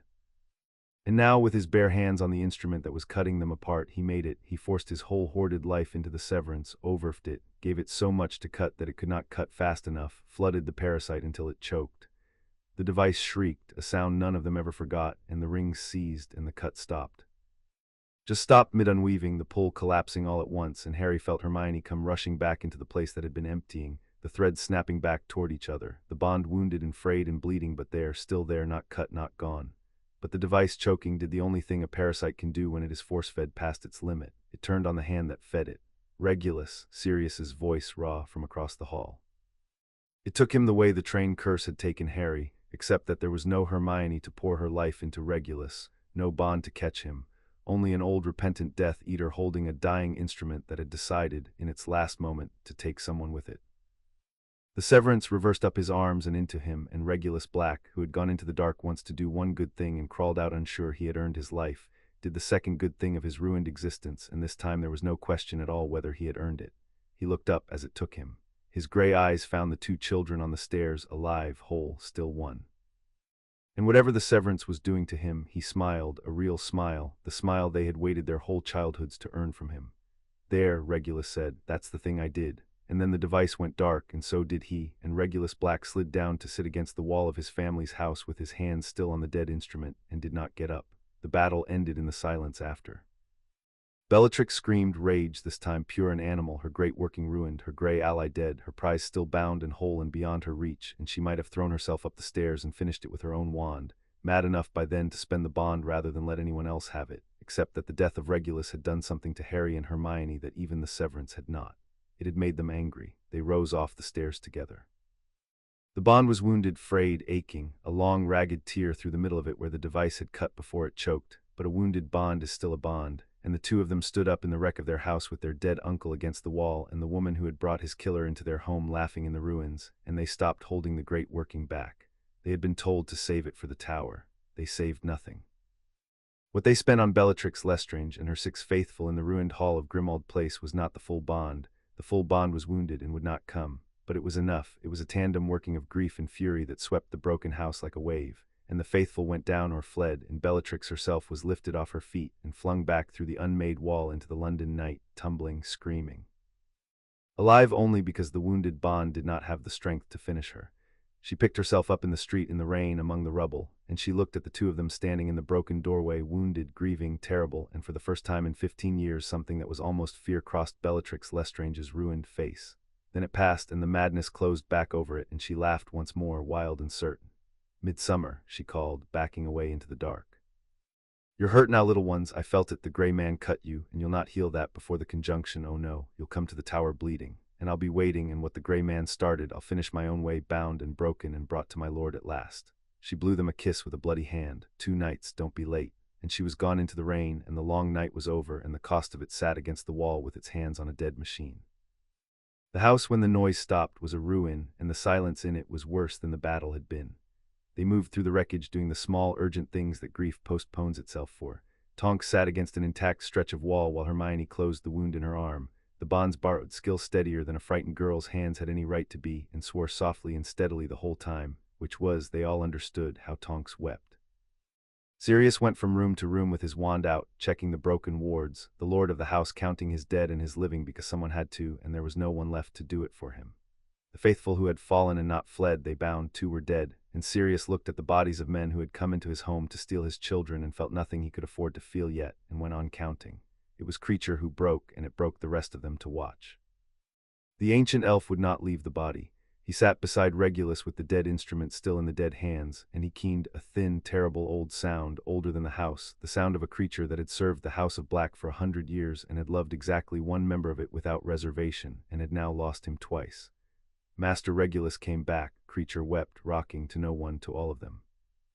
Master Regulus came back from the cave, and Creature had him again. Creature had him, and now Master Regulus is gone where Creature cannot follow, and Creature did not save him. Creature could not. Harry knelt down beside the elf in the rubble of his family's house and put his arm around the small, shaking shoulders, and did not tell him it was all right, because it was not all right, and Creature would have known the lie. And the bond had taught Harry that the only thing worth giving the grieving is the truth and your presence in it. So he gave Creature both and stayed there on the floor with him, and after a long while the keening quieted into something a body could survive. "He saved us," Harry told the elf when Creature could hear it. "You couldn't have saved him because he was busy saving us, and he wouldn't have let you stop him. He chose it, Creature, the way he chose to come back from the cave. He spent his whole life learning how to stand between us and the dark, and then he did it, and there was no saving a man who'd already decided." He looked at the gray, peaceful, smiling face of his uncle.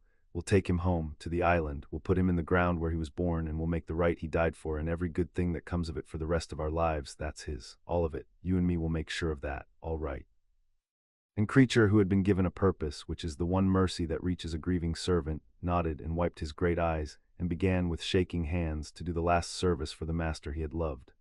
Far to the south, Mordecai Vane sat in a safe house he had prepared months before, and assessed the night with the cold detachment he brought to every failure, of which he had had very few. His instrument was gone, overfed, ruined, irreplaceable in the time remaining, and he spared a moment of genuine professional regret for it, the work of years undone by a dead man's bare hands. He had not anticipated Regulus Black. That was a flaw in his analysis, and Vane disliked flaws in his analysis more than he disliked almost anything. He made a precise entry noting it, failed to account for a defender willing to die by the instrument's own logic so that he would not make the error again. But when he had finished accounting for the failure, he found on balance that the night had not gone badly at all. "The instrument is lost," he wrote in his small, precise hand, "but the cut was made." I held the severance against the bond for some 40 seconds before it was choked, and 40 seconds was sufficient to sever a meaningful portion of the woven architecture. The bond is now torn. It will not heal before the conjunction, such wounds do not, which means the two subjects will attempt the rite, the most demanding working of their lives, requiring the bond to be laid wholly open and given without reserve, while carrying a grievous tear that cannot carry what the rite demands. He paused and considered and went on. I no longer require the instrument. I no longer require to cut them myself. I require only to be present at the tower at the moment of the rite, and to do one small thing at the correct instant to remind them of the wound, to make them doubt for a single heartbeat whether their broken bond can bear the giving. The rite amplifies what is true in the moment of sealing. A torn bond, a doubting choice, a heartbeat of held-back fear, and the rite will seal the tear open and finish my work with their own hands, and I will not have to lift a wand. He read it back. He found it sound. The Lestrange woman will provide the chaos. I will provide the doubt. The chaos breaks the defenders. The doubt breaks the bond. I need only one heartbeat of it at the altar, at the conjunction. He closed the notebook. He had lost his instrument and won his war, or so he believed, and Mordecai Vane, who took no pleasure in it, made his cold preparations to travel north to a tower at the edge of the world, to be present and to wait, and at the one perfect instant to speak. They buried Regulus on the island the next day in the cold ground beside the grandfather who had outmaneuvered them all, and the generations of blacks who had never managed the one good thing he had managed twice. There was no time for proper grief. There would never be time. That was the cruelty of the days they were living. But Sirius spoke over his brother's grave in the wind off the gray sea, and what he said was short and broke in the middle and was the truest thing anyone had ever said about Regulus Black. He went into the dark to do one good thing, Sirius said, and he spent the rest of his life thinking it wasn't enough. He was wrong. He kept them safe. He died keeping them safe. There's not a man in the whole long history of this family who can say he did a better thing with his life than that, and I should know. I'm the only one of us left who remembers what we all started as. He put his hand on the cold stone. Goodbye, little brother. You earned it. You earned all of it. I'm sorry it took dying for you to believe me. And then they climbed the long stair to the tower, the three of them who were left, Sirius and the two wounded children, and they looked at the Cor Nigrum turning toward midsummer, one night away now, and they took the measure of what they had to do. It was not good. Hermione, who would not lie even now, laid it out for them in the cold tower in the failing light. The bond is torn, she said. I can feel it. There's a gap where the severance cut before Regulus stopped it. It hasn't healed, and Bellatrix is right. It won't, not in a night, and the rite needs us whole. It needs us to lay the bond fully open and give each other everything, and you can't give everything through a wound. The torn part won't carry. She looked at Harry, and across the frayed, aching, half-cut bond he felt her fear arrive thin and reaching, the way her warmth had reached across 400 miles. If we make the rite torn like this, I don't know what happens. Maybe nothing. Maybe it seals the wound in forever. Maybe it fails. Maybe she did not finish, because the last maybe was that the open, undefended, wounded bond simply came apart on the altar, finishing the gray man's work with their own hands. And if we don't make it, Sirius said quietly, Bellatrix takes you to her altar and the Ministry's committee takes whatever she leaves, and there's no Regulus left to choke the next machine they bring. He looked at the turning heart. There's no safe road. There hasn't been since the night the wall woke. There's only the rite, torn or not, tomorrow, with everything we have left. Harry had been quiet a long time. Now he reached across the wounded bond and took Hermione's hand, and through the tear, through the ache, through the long ragged cut the gray man had left in the middle of them, he gave her the only thing he had, not power. The power was hurt, not certainty. There wasn't any, only the same thing he had given her on a hearthrug when he was 2.5, the only thing that had ever mattered. Then we make it torn, he said, together, like everything. His green eyes held hers in the failing light. Aunt Cassiopeia said the rite is knowing the worst and choosing anyway. Well, this is the worst, bleeding and grieving and not knowing if it'll kill us. He almost smiled. I'm still choosing you. I'll always be still choosing you. Let the conjunction come. Tonks brought the last of the bad news the morning before the conjunction, and it was the news they had expected and dreaded in equal measure. They would face the night alone. I went to the head of the office, she said, her bound arm stiff, her face gray with more than sleeplessness. I told them everything I could without telling them what you are. Death Eaters loose, Bellatrix out, an attack already made on a London house. I asked for orders at the island, a garrison, anything. Her jaw worked. They said no, not in those words. They never used those words. They said the Department of Mysteries has an active interest in the situation and that the office has been instructed to allow it to resolve through proper channels. She laughed, a hard, ugly sound. Proper channels, Vane's channels. They won't send a single order to defend a thing the Ministries already half decided shouldn't exist. As far as the official mind is concerned, if Bellatrix and the Grey Man tear each other apart over the two of you on a rock in the sea, that's not a tragedy to be prevented. It's a problem solving itself. She looked at them and the fury in her went quiet and certain. So it's us, just us on the island holding the stair. I'm not office tomorrow night. I'm family. I handed in my badge an hour ago and I'd do it again. She managed something that was almost her old grin. Watcher, looks like the Blacks are on their own, same as we've always been, let's go make it count. That night, the last night before the conjunction, Cassiopeia examined the wound the gray man had made, and what she found gave them, against all expectation, a thread of hope. She had them sit before her in the tower, and she laid her long hands on the air between them, on the bond itself, which she could read as no one living could, and she was a long time silent, her glowing eyes half shut, tracing the ragged tear the severance had cut before Regulus choked it. When she opened her eyes, there was something in them the children had not seen before from Cassiopeia Black, not certainty, which she traded in always, but its rarer cousin, surprise. He cut the bound threads, she said slowly. The gray man. His instrument found the part of the bond that the old magic wove, the architecture, the welded circuit, the made thing, and it cut that cleanly, the way it was built to, and it could not touch the rest. She sat back. Listen to me, because this is the whole of your chance, and I have only just understood it. The severance is a thing of force, it unmakes what was made. But there is a part of the bond that was never made, that no right welded and no family bred and no instrument can reach, and that is the choosing. The free choice the two of you make every day to be one thing. The gray man's blade cuts the architecture. It slides straight through the choice, because you cannot cut a choice. It is not a thing, it is an act, renewed in every moment by two free wills. His instrument has no purchase on it. Her voice sharpened. Which means the tear in you is real and grievous and will not heal on its own, but the right does not run on the architecture. The right runs on the choosing. When you stand at the heart and give each other everything, freely, holding nothing back, that giving is choice, pure choice, the one thing the severance cannot touch. And if the choice is pure enough, total enough, she leaned forward, and the flint-colored light of the cornigrum caught in her ancient eyes, it will pour straight across the wound the blade made, because the blade was never able to touch it, and the heart will seal the choosing into the architecture, and the tear will close from the inside. The wound the gray man made by force you will heal by freedom. It is the one thing in all the world that can undo what he did. Hermione's mind, exhausted as it was, leapt ahead of her grief to the edge of it. And if our choosing isn't pure enough, she said, if there's any reservation, any held back door, any fear we keep, then the wound stays open, Cassiopeia said simply, and the right seals it open forever, and you spend the rest of your lives torn. Yes, that is the risk. The right amplifies whatever is true in the moment of sealing whole if you are whole, torn if you're torn. There is no margin in it. You will have to choose each other more completely on the worst and most frightened and most grieving night of your young lives than any two people have ever chosen each other before. She rose, gathering her midnight robes, and for once she did not leave them with a warning. She left them with the nearest thing she had to faith. But you have been choosing each other since you were 3 years old, and the world ended on a road in the rain. If anyone alive can do it, torn and bleeding and afraid, it is the two of you. Now sit with each other, be afraid together, and in the morning choose. When she had gone, the two of them sat a long while in the tower, hand in hand, the wounded bond aching between them like a held breath, and they did the thing the old witch had told them to do. They were afraid together, fully, without hiding it, because hiding was the one thing the right would punish. Harry let Hermione feel the whole of his terror, that the right would fail, that he would lose her on the altar, that Regulus had died for nothing. Hermione let Harry feel hers, that her choosing was not pure, that somewhere in her there was still a locked room she did not know about, that she would reach for him on the altar and find she had held something back and damned them both. They gave each other the fear, all of it, across the torn and aching bond, and in the giving the fear did not go away, but it stopped being two fears. It became one, shared, halved by the sharing, the way everything between them had always been halved and doubled at once. We've never held anything back, Harry said at last, into the dark. Not really, not since the train. There's no door anymore, you tore it off, remember.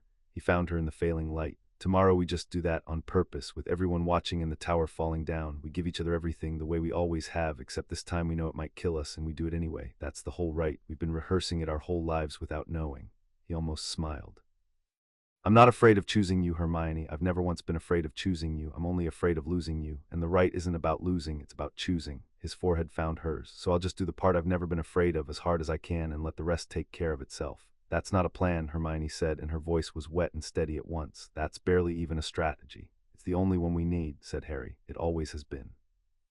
Far below, the gray sea beat on the black rock, and far away in the rainy dark, a mad woman gathered what was left of her faithful and turned her wild eyes north. And somewhere in the deep of the Department of Mysteries, a dead man's instrument lay choked and ruined and unrepeatable. But the man who had built it from his own mind, and his mind was not in the ruined house. His mind was already calculating the next cut. Because Mordecai Vane had survived the night by the simple expedient of leaving the moment his device was overved, and Mordecai Vane was not finished, and the conjunction was one night away, and the two children who would walk into the open, undefended right were already, before they ever reached the altar, bleeding from a wound he had made. Chapter 6 and Chapter 7. Soulmates of House Black midsummer came down over Caro Tor in a long northern dusk that would not quite become night, the sky going to bruise and ember over the grey sea, and at the top of the highest tower the Cor Nigrum began, for the first time in a generation, to align. They could all feel it. The old spheres turned faster as the true conjunction approached, the flint-colored heart at their center brightening by the hour, and the air in the open tower grew thick with the pressure of a great working gathering itself, the same stillness that had filled Grimmauld Place the night the tapestry woke, magnified 100-fold, the held breath of 500 years drawing in toward release. Below, the island had been made ready as well as Regulus's plans could make it without Regulus to command them. The single sea approach was warded and watched, the choke point on the lower stair was held, and the people who were left to hold it took their places in the failing light, knowing exactly what was coming up the water toward them, knowing exactly how few of them there were. Sirius gathered them in the great hall before they scattered to their posts, Lord Black, grey with grief and sleeplessness, magnificent anyway, and he did not give them a speech because he was not a man for speeches and they were not people who needed one. They'll come at full dark or as near to it as this sky gets, he said. Bellatrix and whatever she's got left by sea, Vane somewhere in the middle of it doing whatever Vane does. Job is simple and it's the worst job there is. We hold the stair and we keep every single one of them off that tower for as long as the right takes. He looked around at them, Tonks, her arm bound, her wand steady, creature grim and small and deadly, the two old retainers who had served the house their whole lives and chosen to stand, Cassiopeia who would hold the tower door itself with magic none of them understood. Some of us won't see the morning. I won't insult you by pretending otherwise. Regulus died for this 2 nights ago and he'd be the first to tell you the price isn't paid yet. His voice roughened. But understand what you're buying with it. Up there, he looked at the stair to the tower where Harry and Hermione waited. 2 people are going to make themselves free. Free of us, free of the ministry, free of every cold hand that's reached for them since they were babies. 500 years this family spent trying to forge a weapon. Tonight we get to spend ourselves making 2 children free instead. I can't think of a better thing to die for if it comes to that. He drew his wand. To your posts, hold the stair, give them the time. They went to their posts, and up in the tower in the gathering pressure of the conjunction, Harry and Hermione took each other's hands before the heart and waited for full dark and for the worst night of their lives to begin. While the others went to their posts, Cassiopeia Black climbed the last of the stair to the open tower slowly, the conjunction's pressure heavy even on her ancient strength, and found the 2 of them waiting at the heart in the failing light. She did not waste their time with comfort. You know the right, she said. You know the danger, you know the tear, and what the grey man will try, because we have said it a dozen times and you are not fools. She looked at them, and for once the cold scholar was entirely absent. What stood before them was simply a very old woman at the end of a very long wait. So I will not teach you. I will only tell you the one thing the lore does not contain, because no one who kept the lore ever had a true pair to give it to. She laid one long hand on each of their heads briefly, the way she had not touched anyone in 60 years. 500 years of this family wanted you. Tonight, for the length of the rite, none of that matters, not the wanting, not the breeding, not the design, not even me. The heart will not ask what we wanted, it will only ask what you choose. And so the whole weight of 5 centuries comes down in the end to 2 children in a tower deciding freely to be one thing. Her glowing eyes filled, which none of them had ever seen. Choose well, choose completely. And know that whatever the cloth said, whatever the family did, whatever brought you to this tower, from the moment the rite seals, you are not ours, you are your own. That is the only ending worth 500 years. She drew back her hands. I will hold the door below as long as I am able. Do not think of me or the others or anything but each other. That is not cruelty, that is the right. And she went down to hold the door and left them alone at the heart in the last of the light. Harry and Hermione stood a moment in the gathering pressure, hand in hand, and did the thing they had always done before the worst of it. They were quiet together, and let the quiet say what words would only have cheapened. Across the wounded, aching bond, Harry felt Hermione's fear and her resolve braided so tight he could not tell them apart, and let her feel his, and the 2 became one the way everything between them became one. Whatever happens, Harry said at last. Whatever happens, Hermione agreed. It was the whole of the vow. They had been making it their entire lives. Then the last light went out of the sky, and the spheres of the Cor Nigrum began to align, and below them the night caught fire. It began with sails. They came out of the last of the dusk, 3 black boats running before a wind that was not a natural wind, and the thing standing in the prow of the foremost was Bellatrix Lestrange, with her wild hair streaming and her wand raised to the brightening sky, and she was singing again, the same mad hymn she had sung walking out of Azkaban. The key has woken, and I will bring it to my lord, and behind her the last of the Dark Lord's faithful, fewer than before but harder. The ones who had survived Grimmauld Place and come back for more. The wards of the island met them at the waterline, and the night caught fire. The first boat burned and its crew swam or drowned, but the second and third came through on the wave of Bellatrix's unnatural wind, grinding up onto the black rock below the tower, and the faithful poured out onto the island, and the defenders met them at the single stair exactly as Regulus had planned. It was a slaughter in a bottle. The choke point let only a few come at once, and the few who came met Sirius Black at the height of his fury and his power, the lord of the house defending the last of his blood, and met Tonks beside him casting one-handed and deadly, and met Creature striking out of empty air, and the stair ran wet and the faithful died on it, and still more came, because Bellatrix drove them on with a voice like a whip, careless of their lives. Spending them like coin to buy the seconds she needed, the defenders made the faithful pay for every step. The scarred man who had survived Grimmauld Place came up the stair first and met Sirius Black at the height of his grief, and did not come up it twice. Creature fought low and savage, snapping the legs out from under a witch who got past Sirius's guard, and Tonks finished her one-handed before she found her feet. For long minutes the chokepoint held perfectly, the stair a killing funnel exactly as Regulus had drawn it on a table 6 weeks before, and the cold dead hand of the man who had planned it kept the living alive a little longer. But there were only so many of them, and Bellatrix did not care how many of her faithful died to spend the defenders' strength. One of the old retainers fell, an ancient wizard who had served the house his whole life and chosen to die for its children, struck down at his post and falling without a cry, and the line buckled, and for one terrible moment the stair came near to breaking, Sirius and Tonks and Creature driven back a step, and then another, the weight of numbers grinding them toward the tower door where Cassiopeia stood waiting with magic none of the faithful had ever seen. They were holding. They were paying for it in blood, and they were holding, and every second they held was a second bought for the two above them, and not one of them, not even at the worst of it, looked back up the stair to see whether it was worth the price. They knew it was worth the price. That was why they had come. She did not climb the stair herself. She was mad, not foolish. She knew Sirius would die before he let her past, and she had not come to duel her cousin. She stood on the black rock in the firelight with her wild eyes fixed on the top of the tower, where the light of the Cor Nigrum was beginning to blaze up into the sky like a beacon, and she waited, the way the truly dangerous always wait, for the one moment when the defenders' attention would have to break, for the moment the rite began in earnest, and the whole tower turned its strength inward to the working, and the way to the top came open. She had been promised that moment. She had been promised it by a gray man she had met once in the dark, who wanted opposite things to hers and had proposed with cold indifference that they each take what they wanted from the same night. She did not trust him. But she did not have to trust him to use him, and he did not have to trust her, and that was the whole of their alliance, two enemies of the bond, converging on the one night, each intending to betray the other the moment the children were in reach. At the top of the tower under the open sky, the conjunction arrived. The Cor Nigrum stopped turning. Every dark sphere hung motionless in the blazing air, aligned at last along the courses the nameless witch had built them to find, and the flint-colored heart at the center opened. There was no other word for it, opened like an eye, like a door, like a hand, and the whole accumulated patience of 500 years poured up out of it into the two who stood before it, and the rite began. Cassiopeia had told them how, in the plain exact words of her dead lore, but no words could have prepared them for the thing itself. The bond, which had lived as a warm private fact in each of their chests, was drawn out of them into the open air, laid bare between them in lines of starlight, every thread of it visible, the made architecture and the freely chosen act alike, the whole secret structure of two souls turned one. And in the middle of it, plain as a wound on a held-up hand, the tear. The long, ragged cut the gray man's instrument had made. It hung there in the woven light between them, dark where everything else blazed, a gap the rite would have to cross or fail. Now, Hermione breathed, her voice shook and did not break. We give each other everything, now, through the tear, hold nothing back, and they began to give.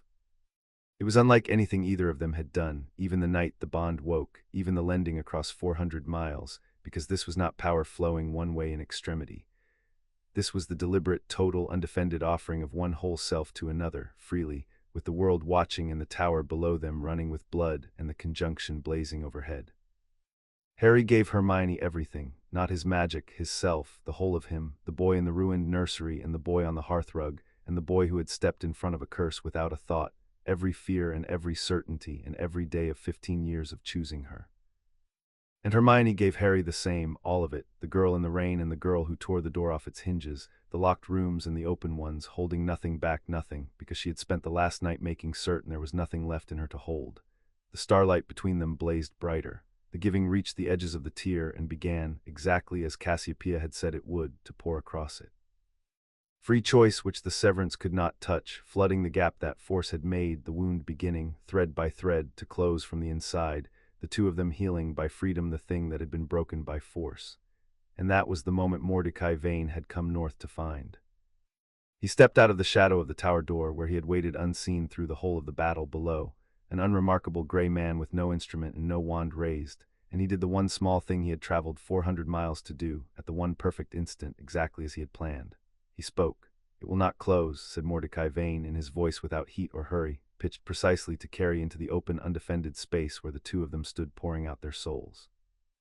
"The tear I made, look at it, it is too wide and you are too broken, and the right seals what is true in the moment of sealing, and what is true, children, is that you are wounded and frightened and grieving a man who died for nothing, and somewhere in each of you there is a single honest voice that knows your broken bond cannot bear what you are asking of it." He took one step closer, calm as a clerk, lethal as a blade. "You feel it, the doubt, I can see you feel it. One heartbeat of it is all the right needs to seal the tear open forever. So I will simply stand here and remind you of the wound and let your own honest fear finish what my instrument began. I take no pleasure in it, but a power answerable to nothing cannot be allowed to, and it worked. For one heartbeat it worked, because Vane had understood them better than any enemy ever had, better than Bellatrix, who saw only a key, better than Lucius, who saw only an asset. Vane had understood that the bond ran on choice, and that choice could be poisoned by doubt, and that two grieving, frightened, wounded children pouring out their souls in the open were never more vulnerable to a single cold, true word. The doubt arrived. Harry felt it land in Hermione, and Hermione felt it land in Harry, in the same instant, the way they felt everything. What if he's right? What if it's too broken? What if I lose you on this altar? And the giving faltered, and the starlight dimmed, and the tear, for one heartbeat, stopped closing and began, very slightly, to widen. One heartbeat. And then Hermione Black, who had read the whole terrible truth of how she came to be standing next to Harry and had chosen him anyway, did the thing the Grey Man had not accounted for, because the Grey Man, for all his 30 years of study, had never once in his cold life understood the actual nature of the thing he was trying to cut. She laughed. It was not a large laugh or a brave one. It was wet and frightened and entirely real, and it rang out across the blazing tower in the face of the man who had come to unmake her, and across the bond Harry felt exactly what was in it and began helplessly to laugh too. "That's the whole flaw in your life's work, isn't it?" Hermione said to Vane through the tears and the starlight, still giving, never once stopping the giving even as she spoke. "You think the doubt is the enemy of the choice.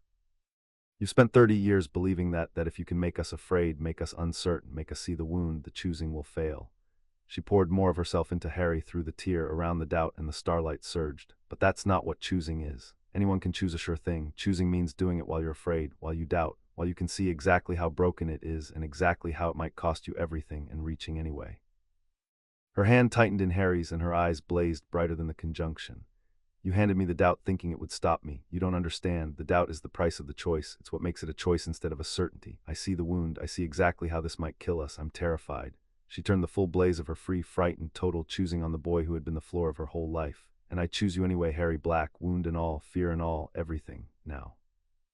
"Everything," Harry said, "now." And he stopped being afraid of losing her because there was no room left in him for anything but the choosing, and the two of them poured the whole of themselves across the tear in the same instant, doubt and grief and terror and all, holding nothing back, choosing each other not despite the wound but straight through the middle of it, and the tear closed.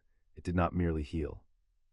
It sealed the free choosing flooding across the gap in the core nigrum, taking that choosing and welding it into the architecture, fusing the made thing and the chosen thing into something neither force nor doubt could ever touch again, the wound becoming the strongest place in the whole structure, the way a bone heals strongest where it broke. The starlight between them did not dim, it detonated. The ceiling of the bond went out from the top of Caro Tor like a struck bell across the whole night. It was felt in London, where the tapestry blazed and then gently went out, its work done, its two woven lights finally and forever one, no longer needing to burn because the thing they recorded had become permanent. It was felt at sea, where the last of Bellatrix's faithful on the black rock were knocked from their feet by a wave of pure released magic. It was felt 400 miles south by every instrument in the Department of Mysteries, the needles swinging past their marks and snapping their pins because the thing they measured had just become a thing that could no longer be measured, a sovereign working sealed beyond the reach of any law or blade in the world. And it was felt most of all by Mordecai Vane, standing 10 feet away with his life's central premise dying in front of his eyes. He did not run. To his cold credit, he did not run. He stood and watched the bond seal whole and unbreakable, watched 30 years of certainty. A power answerable to nothing cannot be allowed to stand, proven finally simply wrong, because here it stood, sovereign and sealed and answerable to nothing but the two people who freely made it, and the world had not ended. The sky had not fallen. The only thing that had broken was Mordecai Vane's belief that such a thing could not exist. He looked at the two children blazing at the heart of the working he had spent his life preparing to cut, and something in his still gray face came apart at last, not fear, but the particular desolation of a man who has built his whole existence on a single proposition and watched it disproved in an instant. "It cannot be," he he said. It was almost a whisper. Nothing answerable to nothing can be permitted to. It can, said Harry Black, turning the sealed bond blazing through him, no longer pouring it out but holding it whole his to command. It just was. You spent your whole life sure it was impossible. He did not raise his wand. He did not need to. You were wrong, that's all. You were just wrong. Vane had no answer. There was no answer. His answer had just been unmade in front of him. And whatever he might have done next, whatever last cold thing the broken architect of the Severance might have reached for, he never did it, because that was the moment Bellatrix Lestrange, who had been promised this instant, came up the undefended stair behind him with her wand high and her mad eyes blazing, and arrived at the top of the tower to claim her key. She took in the scene in a heartbeat, the sealed bond, the ruined Vane, the children whole and free and beyond her forever, and the last of Bellatrix Lestrange's sanity went with it. "No," she shrieked.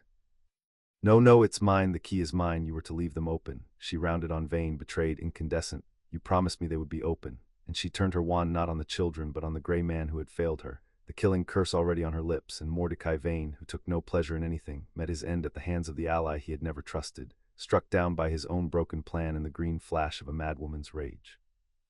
And then Bellatrix turned her wand on the children, the last of the Dark Lord's faithful, alone at the top of a tower with the two most powerful people in Britain, and she was not afraid, because she had gone somewhere past fear long ago, and she screamed her master's name and cast the curse that had killed 100 better people than her. She was facing a sealed bond at the height of its first hour, and she had time before the end for exactly one expression to cross her ruined face, the same professional astonishment that had crossed Antonin Dolohov's, the universe breaking a rule she had counted on her whole life. They did not even cast separately. There was no separately, not anymore, not ever again.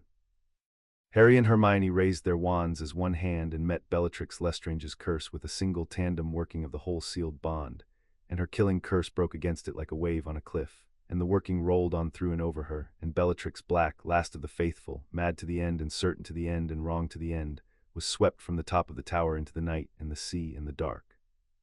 And the long shadow she had cast over the family since before the children were born went out of the world with her.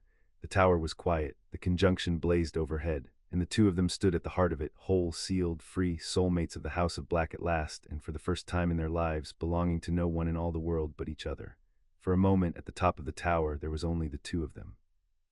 The conjunction had begun to slip out of true overhead, the spheres of the core nigrum loosening from their alignment, the great working spent, and the night going quiet around them.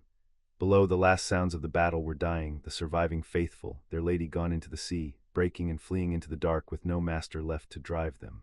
The tower smelled of ozone and the cold sea. And Harry and Hermione stood at the heart, sealed and whole and entirely free, and for one suspended moment they did not move, did not speak, only stood with their hands joined and the new permanence of each other settling into them like a foundation poured and set. It was different now, the bond, and they both felt the difference. The wound was gone, not healed but transfigured, the place the grey man had cut now the densest, surest part of the whole structure, the choosing welded into the architecture past any unmaking. There was no doubt left in it anywhere. There was no door, no reserve, no last locked room. There was only the two of them, one circuit, one self in two bodies, freely chosen and sealed forever. Hermione turned to Harry in the fading starlight, and she did not say anything large, because the largest things had already been said in the only language that could hold them. "We're free," she said. It came out almost wondering, as though she did not quite believe a thing wanted so long could simply finally be true. "Harry, there's no one, no contract, no curse, no design. For the first time in our whole lives, there's no one wanting us for anything." Her voice broke just slightly on the last of it. "We get to just be each other's and nobody else's." "Each other's," Harry agreed and pressed his forehead to hers, the gesture that had been theirs since they were children and would be theirs until they were old, "and nobody else's from here on."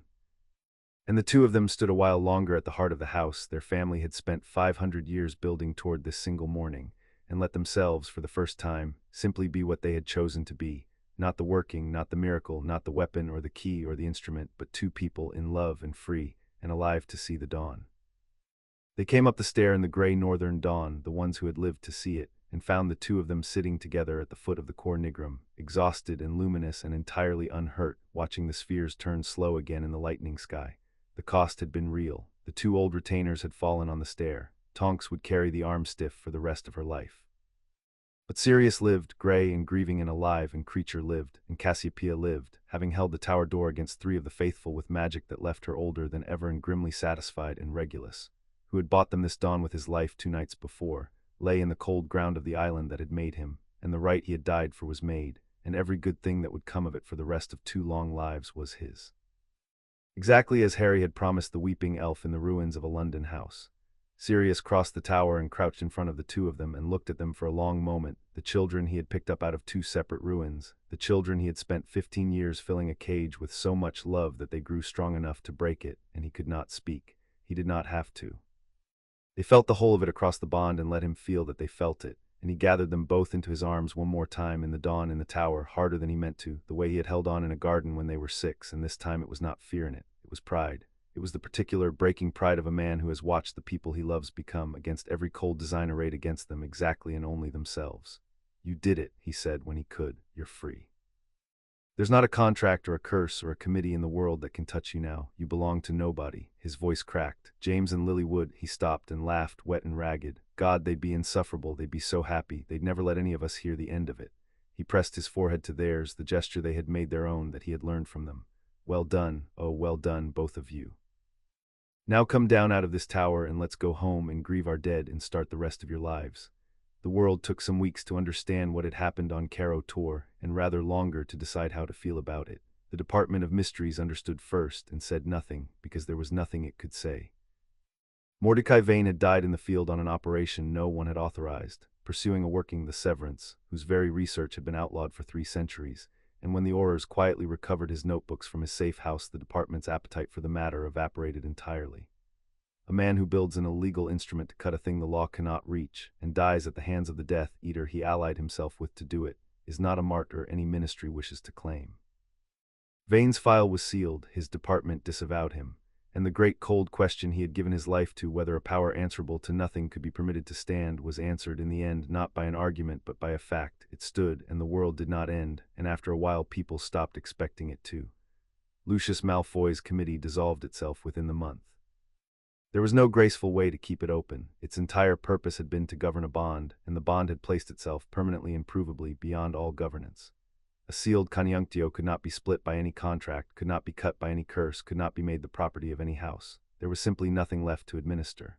Lucius read the writing on the wall as he always did and withdrew the petition himself, with a graciousness that fooled no one and cost him nothing. He came to call once near the end of the summer, uninvited, in his black carriage, received in the rebuilt hall at Grimmauld Place because the family could afford now to be magnanimous. He did not stay long. He looked at the two of them, sealed and free and entirely beyond his reach, and he inclined his head the precise half-inch he had inclined it to 2 toddlers on a hearthrug 13 years before, the courtesy of a craftsman acknowledging the finished work of a rival. "You played it better than I did," he said to Hermione, without heat, almost with regret. "I spent 3 years and a fortune trying to put a fence around the two of you, and you simply made yourselves a thing that cannot be fenced. It is the one move I did not believe you would have the nerve to make." He gathered his cane. "I find I am not as sorry as I expected to be. I told you once I was the gentle option. It seems in the end you required no option at all." And he left, and he never troubled them again because there was no longer any profit in it, and a faint, foolish part of him, the part that had loved a careless cousin long ago, before the family finished dividing them, was in some buried way glad. It was Dumbledore who gave the matter its truest verdict on a bright autumn afternoon at Hogwarts, where the two of them returned that September to finish their schooling like ordinary students, which they emphatically were not. He called them to his office, not to warn them this time, only to look at them, and he regarded them for a long while over his half-moon spectacles, and his blue eyes had got their twinkle back. "I told you once," he said, "that power like yours has only ever ended one of 2 ways in the whole long history of our kind. It is wielded by people wise enough to be trusted with it, or it is fought over by everyone else until it breaks the world around it." He folded his long hands. "I confess I spent 15 years fearing it would be the second. I am very glad and not a little humbled to have been wrong." He smiled. "You were children when I first feared you. You are not children now. You are 2 of the most powerful people alive, and you have chosen freely at great cost, with every reason to choose otherwise, to be wielded by no one, and to belong only to each other. That is the rarest ending there is. The whole of our kind is safer for it, though most of them will never know your names." He rose to see them out, an old man at peace with a thing he had long dreaded. "Go and be happy. You have earned it more thoroughly than anyone I have ever met, and do try, both of you, to stay out of trouble." His eyes twinkled. "Though I find, looking at you, that I have very little hope of it." They were married in the ordinary way the following summer, which surprised everyone who had assumed the rite was wedding enough, but Hermione wanted the small human ceremony too, the one with no stars in it and no 500 years, just a registrar and a garden and the people who had survived, and Harry, who would have given her anything, gave her that. Sirius cried through the whole of it and pretended it was the pollen. Tonks danced badly. Creature wept with joy and served a cake the size of a cauldron. They did not need the ceremony, that was rather the point of it. A thing you do not need, done purely because you want it, is the only kind of vow a sealed pair has left to make, and they made it gladly. The years that came after were not quiet, because two people that powerful are never left entirely in peace, and the world kept finding reasons to need them, dark things that surfaced, old workings that woke, the occasional fool who decided, against all evidence, that a sealed conjunctio could after all be stolen or split or turned. The fools did not prosper. Harry and Hermione Black went where they were needed and stood where they were threatened and were, by the unhurried judgment of everyone who ever faced them, exactly what Regulus had promised the night they woke the bond on a train. The thing nothing in the world was built to fight. But they were never weapons because no one held them. They chose their own battles on their own terms and went home afterward to a house that had once been the grimmest in London and was now, against all its history, warm. For they had remade Grimmauld Place, as Sirius had remade the family, in the image of the thing the nameless witch had wanted 600 years before. They took down the dead elves from the wall and buried them. They freed the boggarts and the doxies and let the light into the locked rooms. And the tapestry, the great glowing tapestry that had woken the night a godfather carried a baby across the threshold, they kept, but they did not let it rule them. The two woven lights at the bottom of it had gone quiet and steady in one, and below them at last two names had appeared in the cloth where there had only ever been light, not put there by the family's design but grown there the way the right had grown of their own free choosing. Hermione Granger Black, Harry James Black, side by side at the foot of 500 years, the first names on the whole long wall that no one had been able to force or fake or command. There was one more threat some years on worth the telling, because it proved past any doubt what the two of them had become. A foreign sorcerer, a collector of rare magics, who had heard across the water of a living soul bond and did not believe the stories that it could not be taken, came to Britain with a great deal of gold and a small cabal of hired wands, and spent a year and a fortune studying how he might steal or sever or harness what the blacks had sealed. He was clever and well-resourced and entirely serious, and he had learned from Vane's mistakes, which were a matter of record in certain circles. He did not bring an instrument that fed on the bond, and he did not try to make them doubt. He came at them sideways, through patience and misdirection, and he very nearly got close. He did not get close enough. The thing the collector had failed to understand, the thing none of them ever understood until it was far too late, was that you cannot surprise a single self that lives in two bodies, and you cannot corner two people who feel each other across any distance the world contains, and you cannot, by any art yet discovered, divide a pair who have welded their choosing past all unmaking. He moved against them on a winter night, and they had felt him coming for a week, and they met him not as two duelists, but as the thing Regulus had named long ago on a bloodied train. One will, two wands, no blind side anywhere. And the collector and his hired cabal discovered, as Dolohov and Rabstan and Bellatrix had discovered before them, that the universe simply did not contain a tool built to fight what Harry and Hermione had become.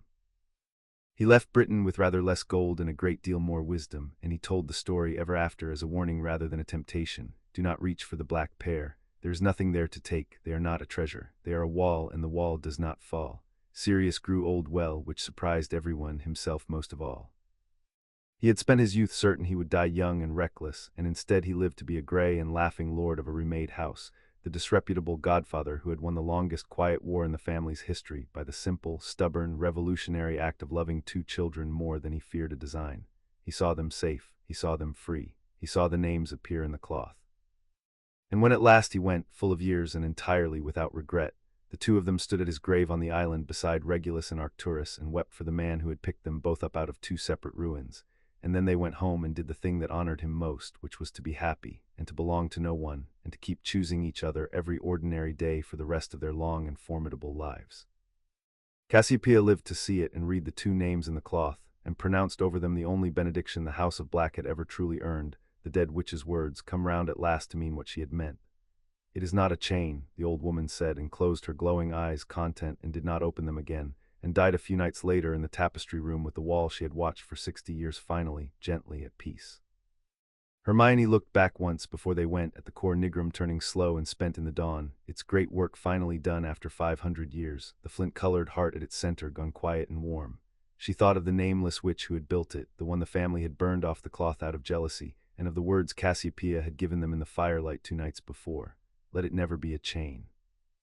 It isn't, Hermione said softly to the turning heart, to the dead witch, to 500 years of blacks who had got it wrong. We made sure it never will be again. She took Harry's hand, the way she had taken it on a hearthrug when she was 3 years old and the world had just ended, the way she would take it for the rest of a long and formidable and entirely free life. And the two of them went down out of the tower together, into the grey dawn and the rest of everything. The most powerful pairing the House of Black had ever made, devoted and unbreakable and dangerous to anyone who ever again threatened them, and bound in the end by nothing in all the world but the one thing no magic could ever have forced and no blade could ever cut. They had chosen each other, freely, knowing the worst, and they always, always would. Chapter 7 End.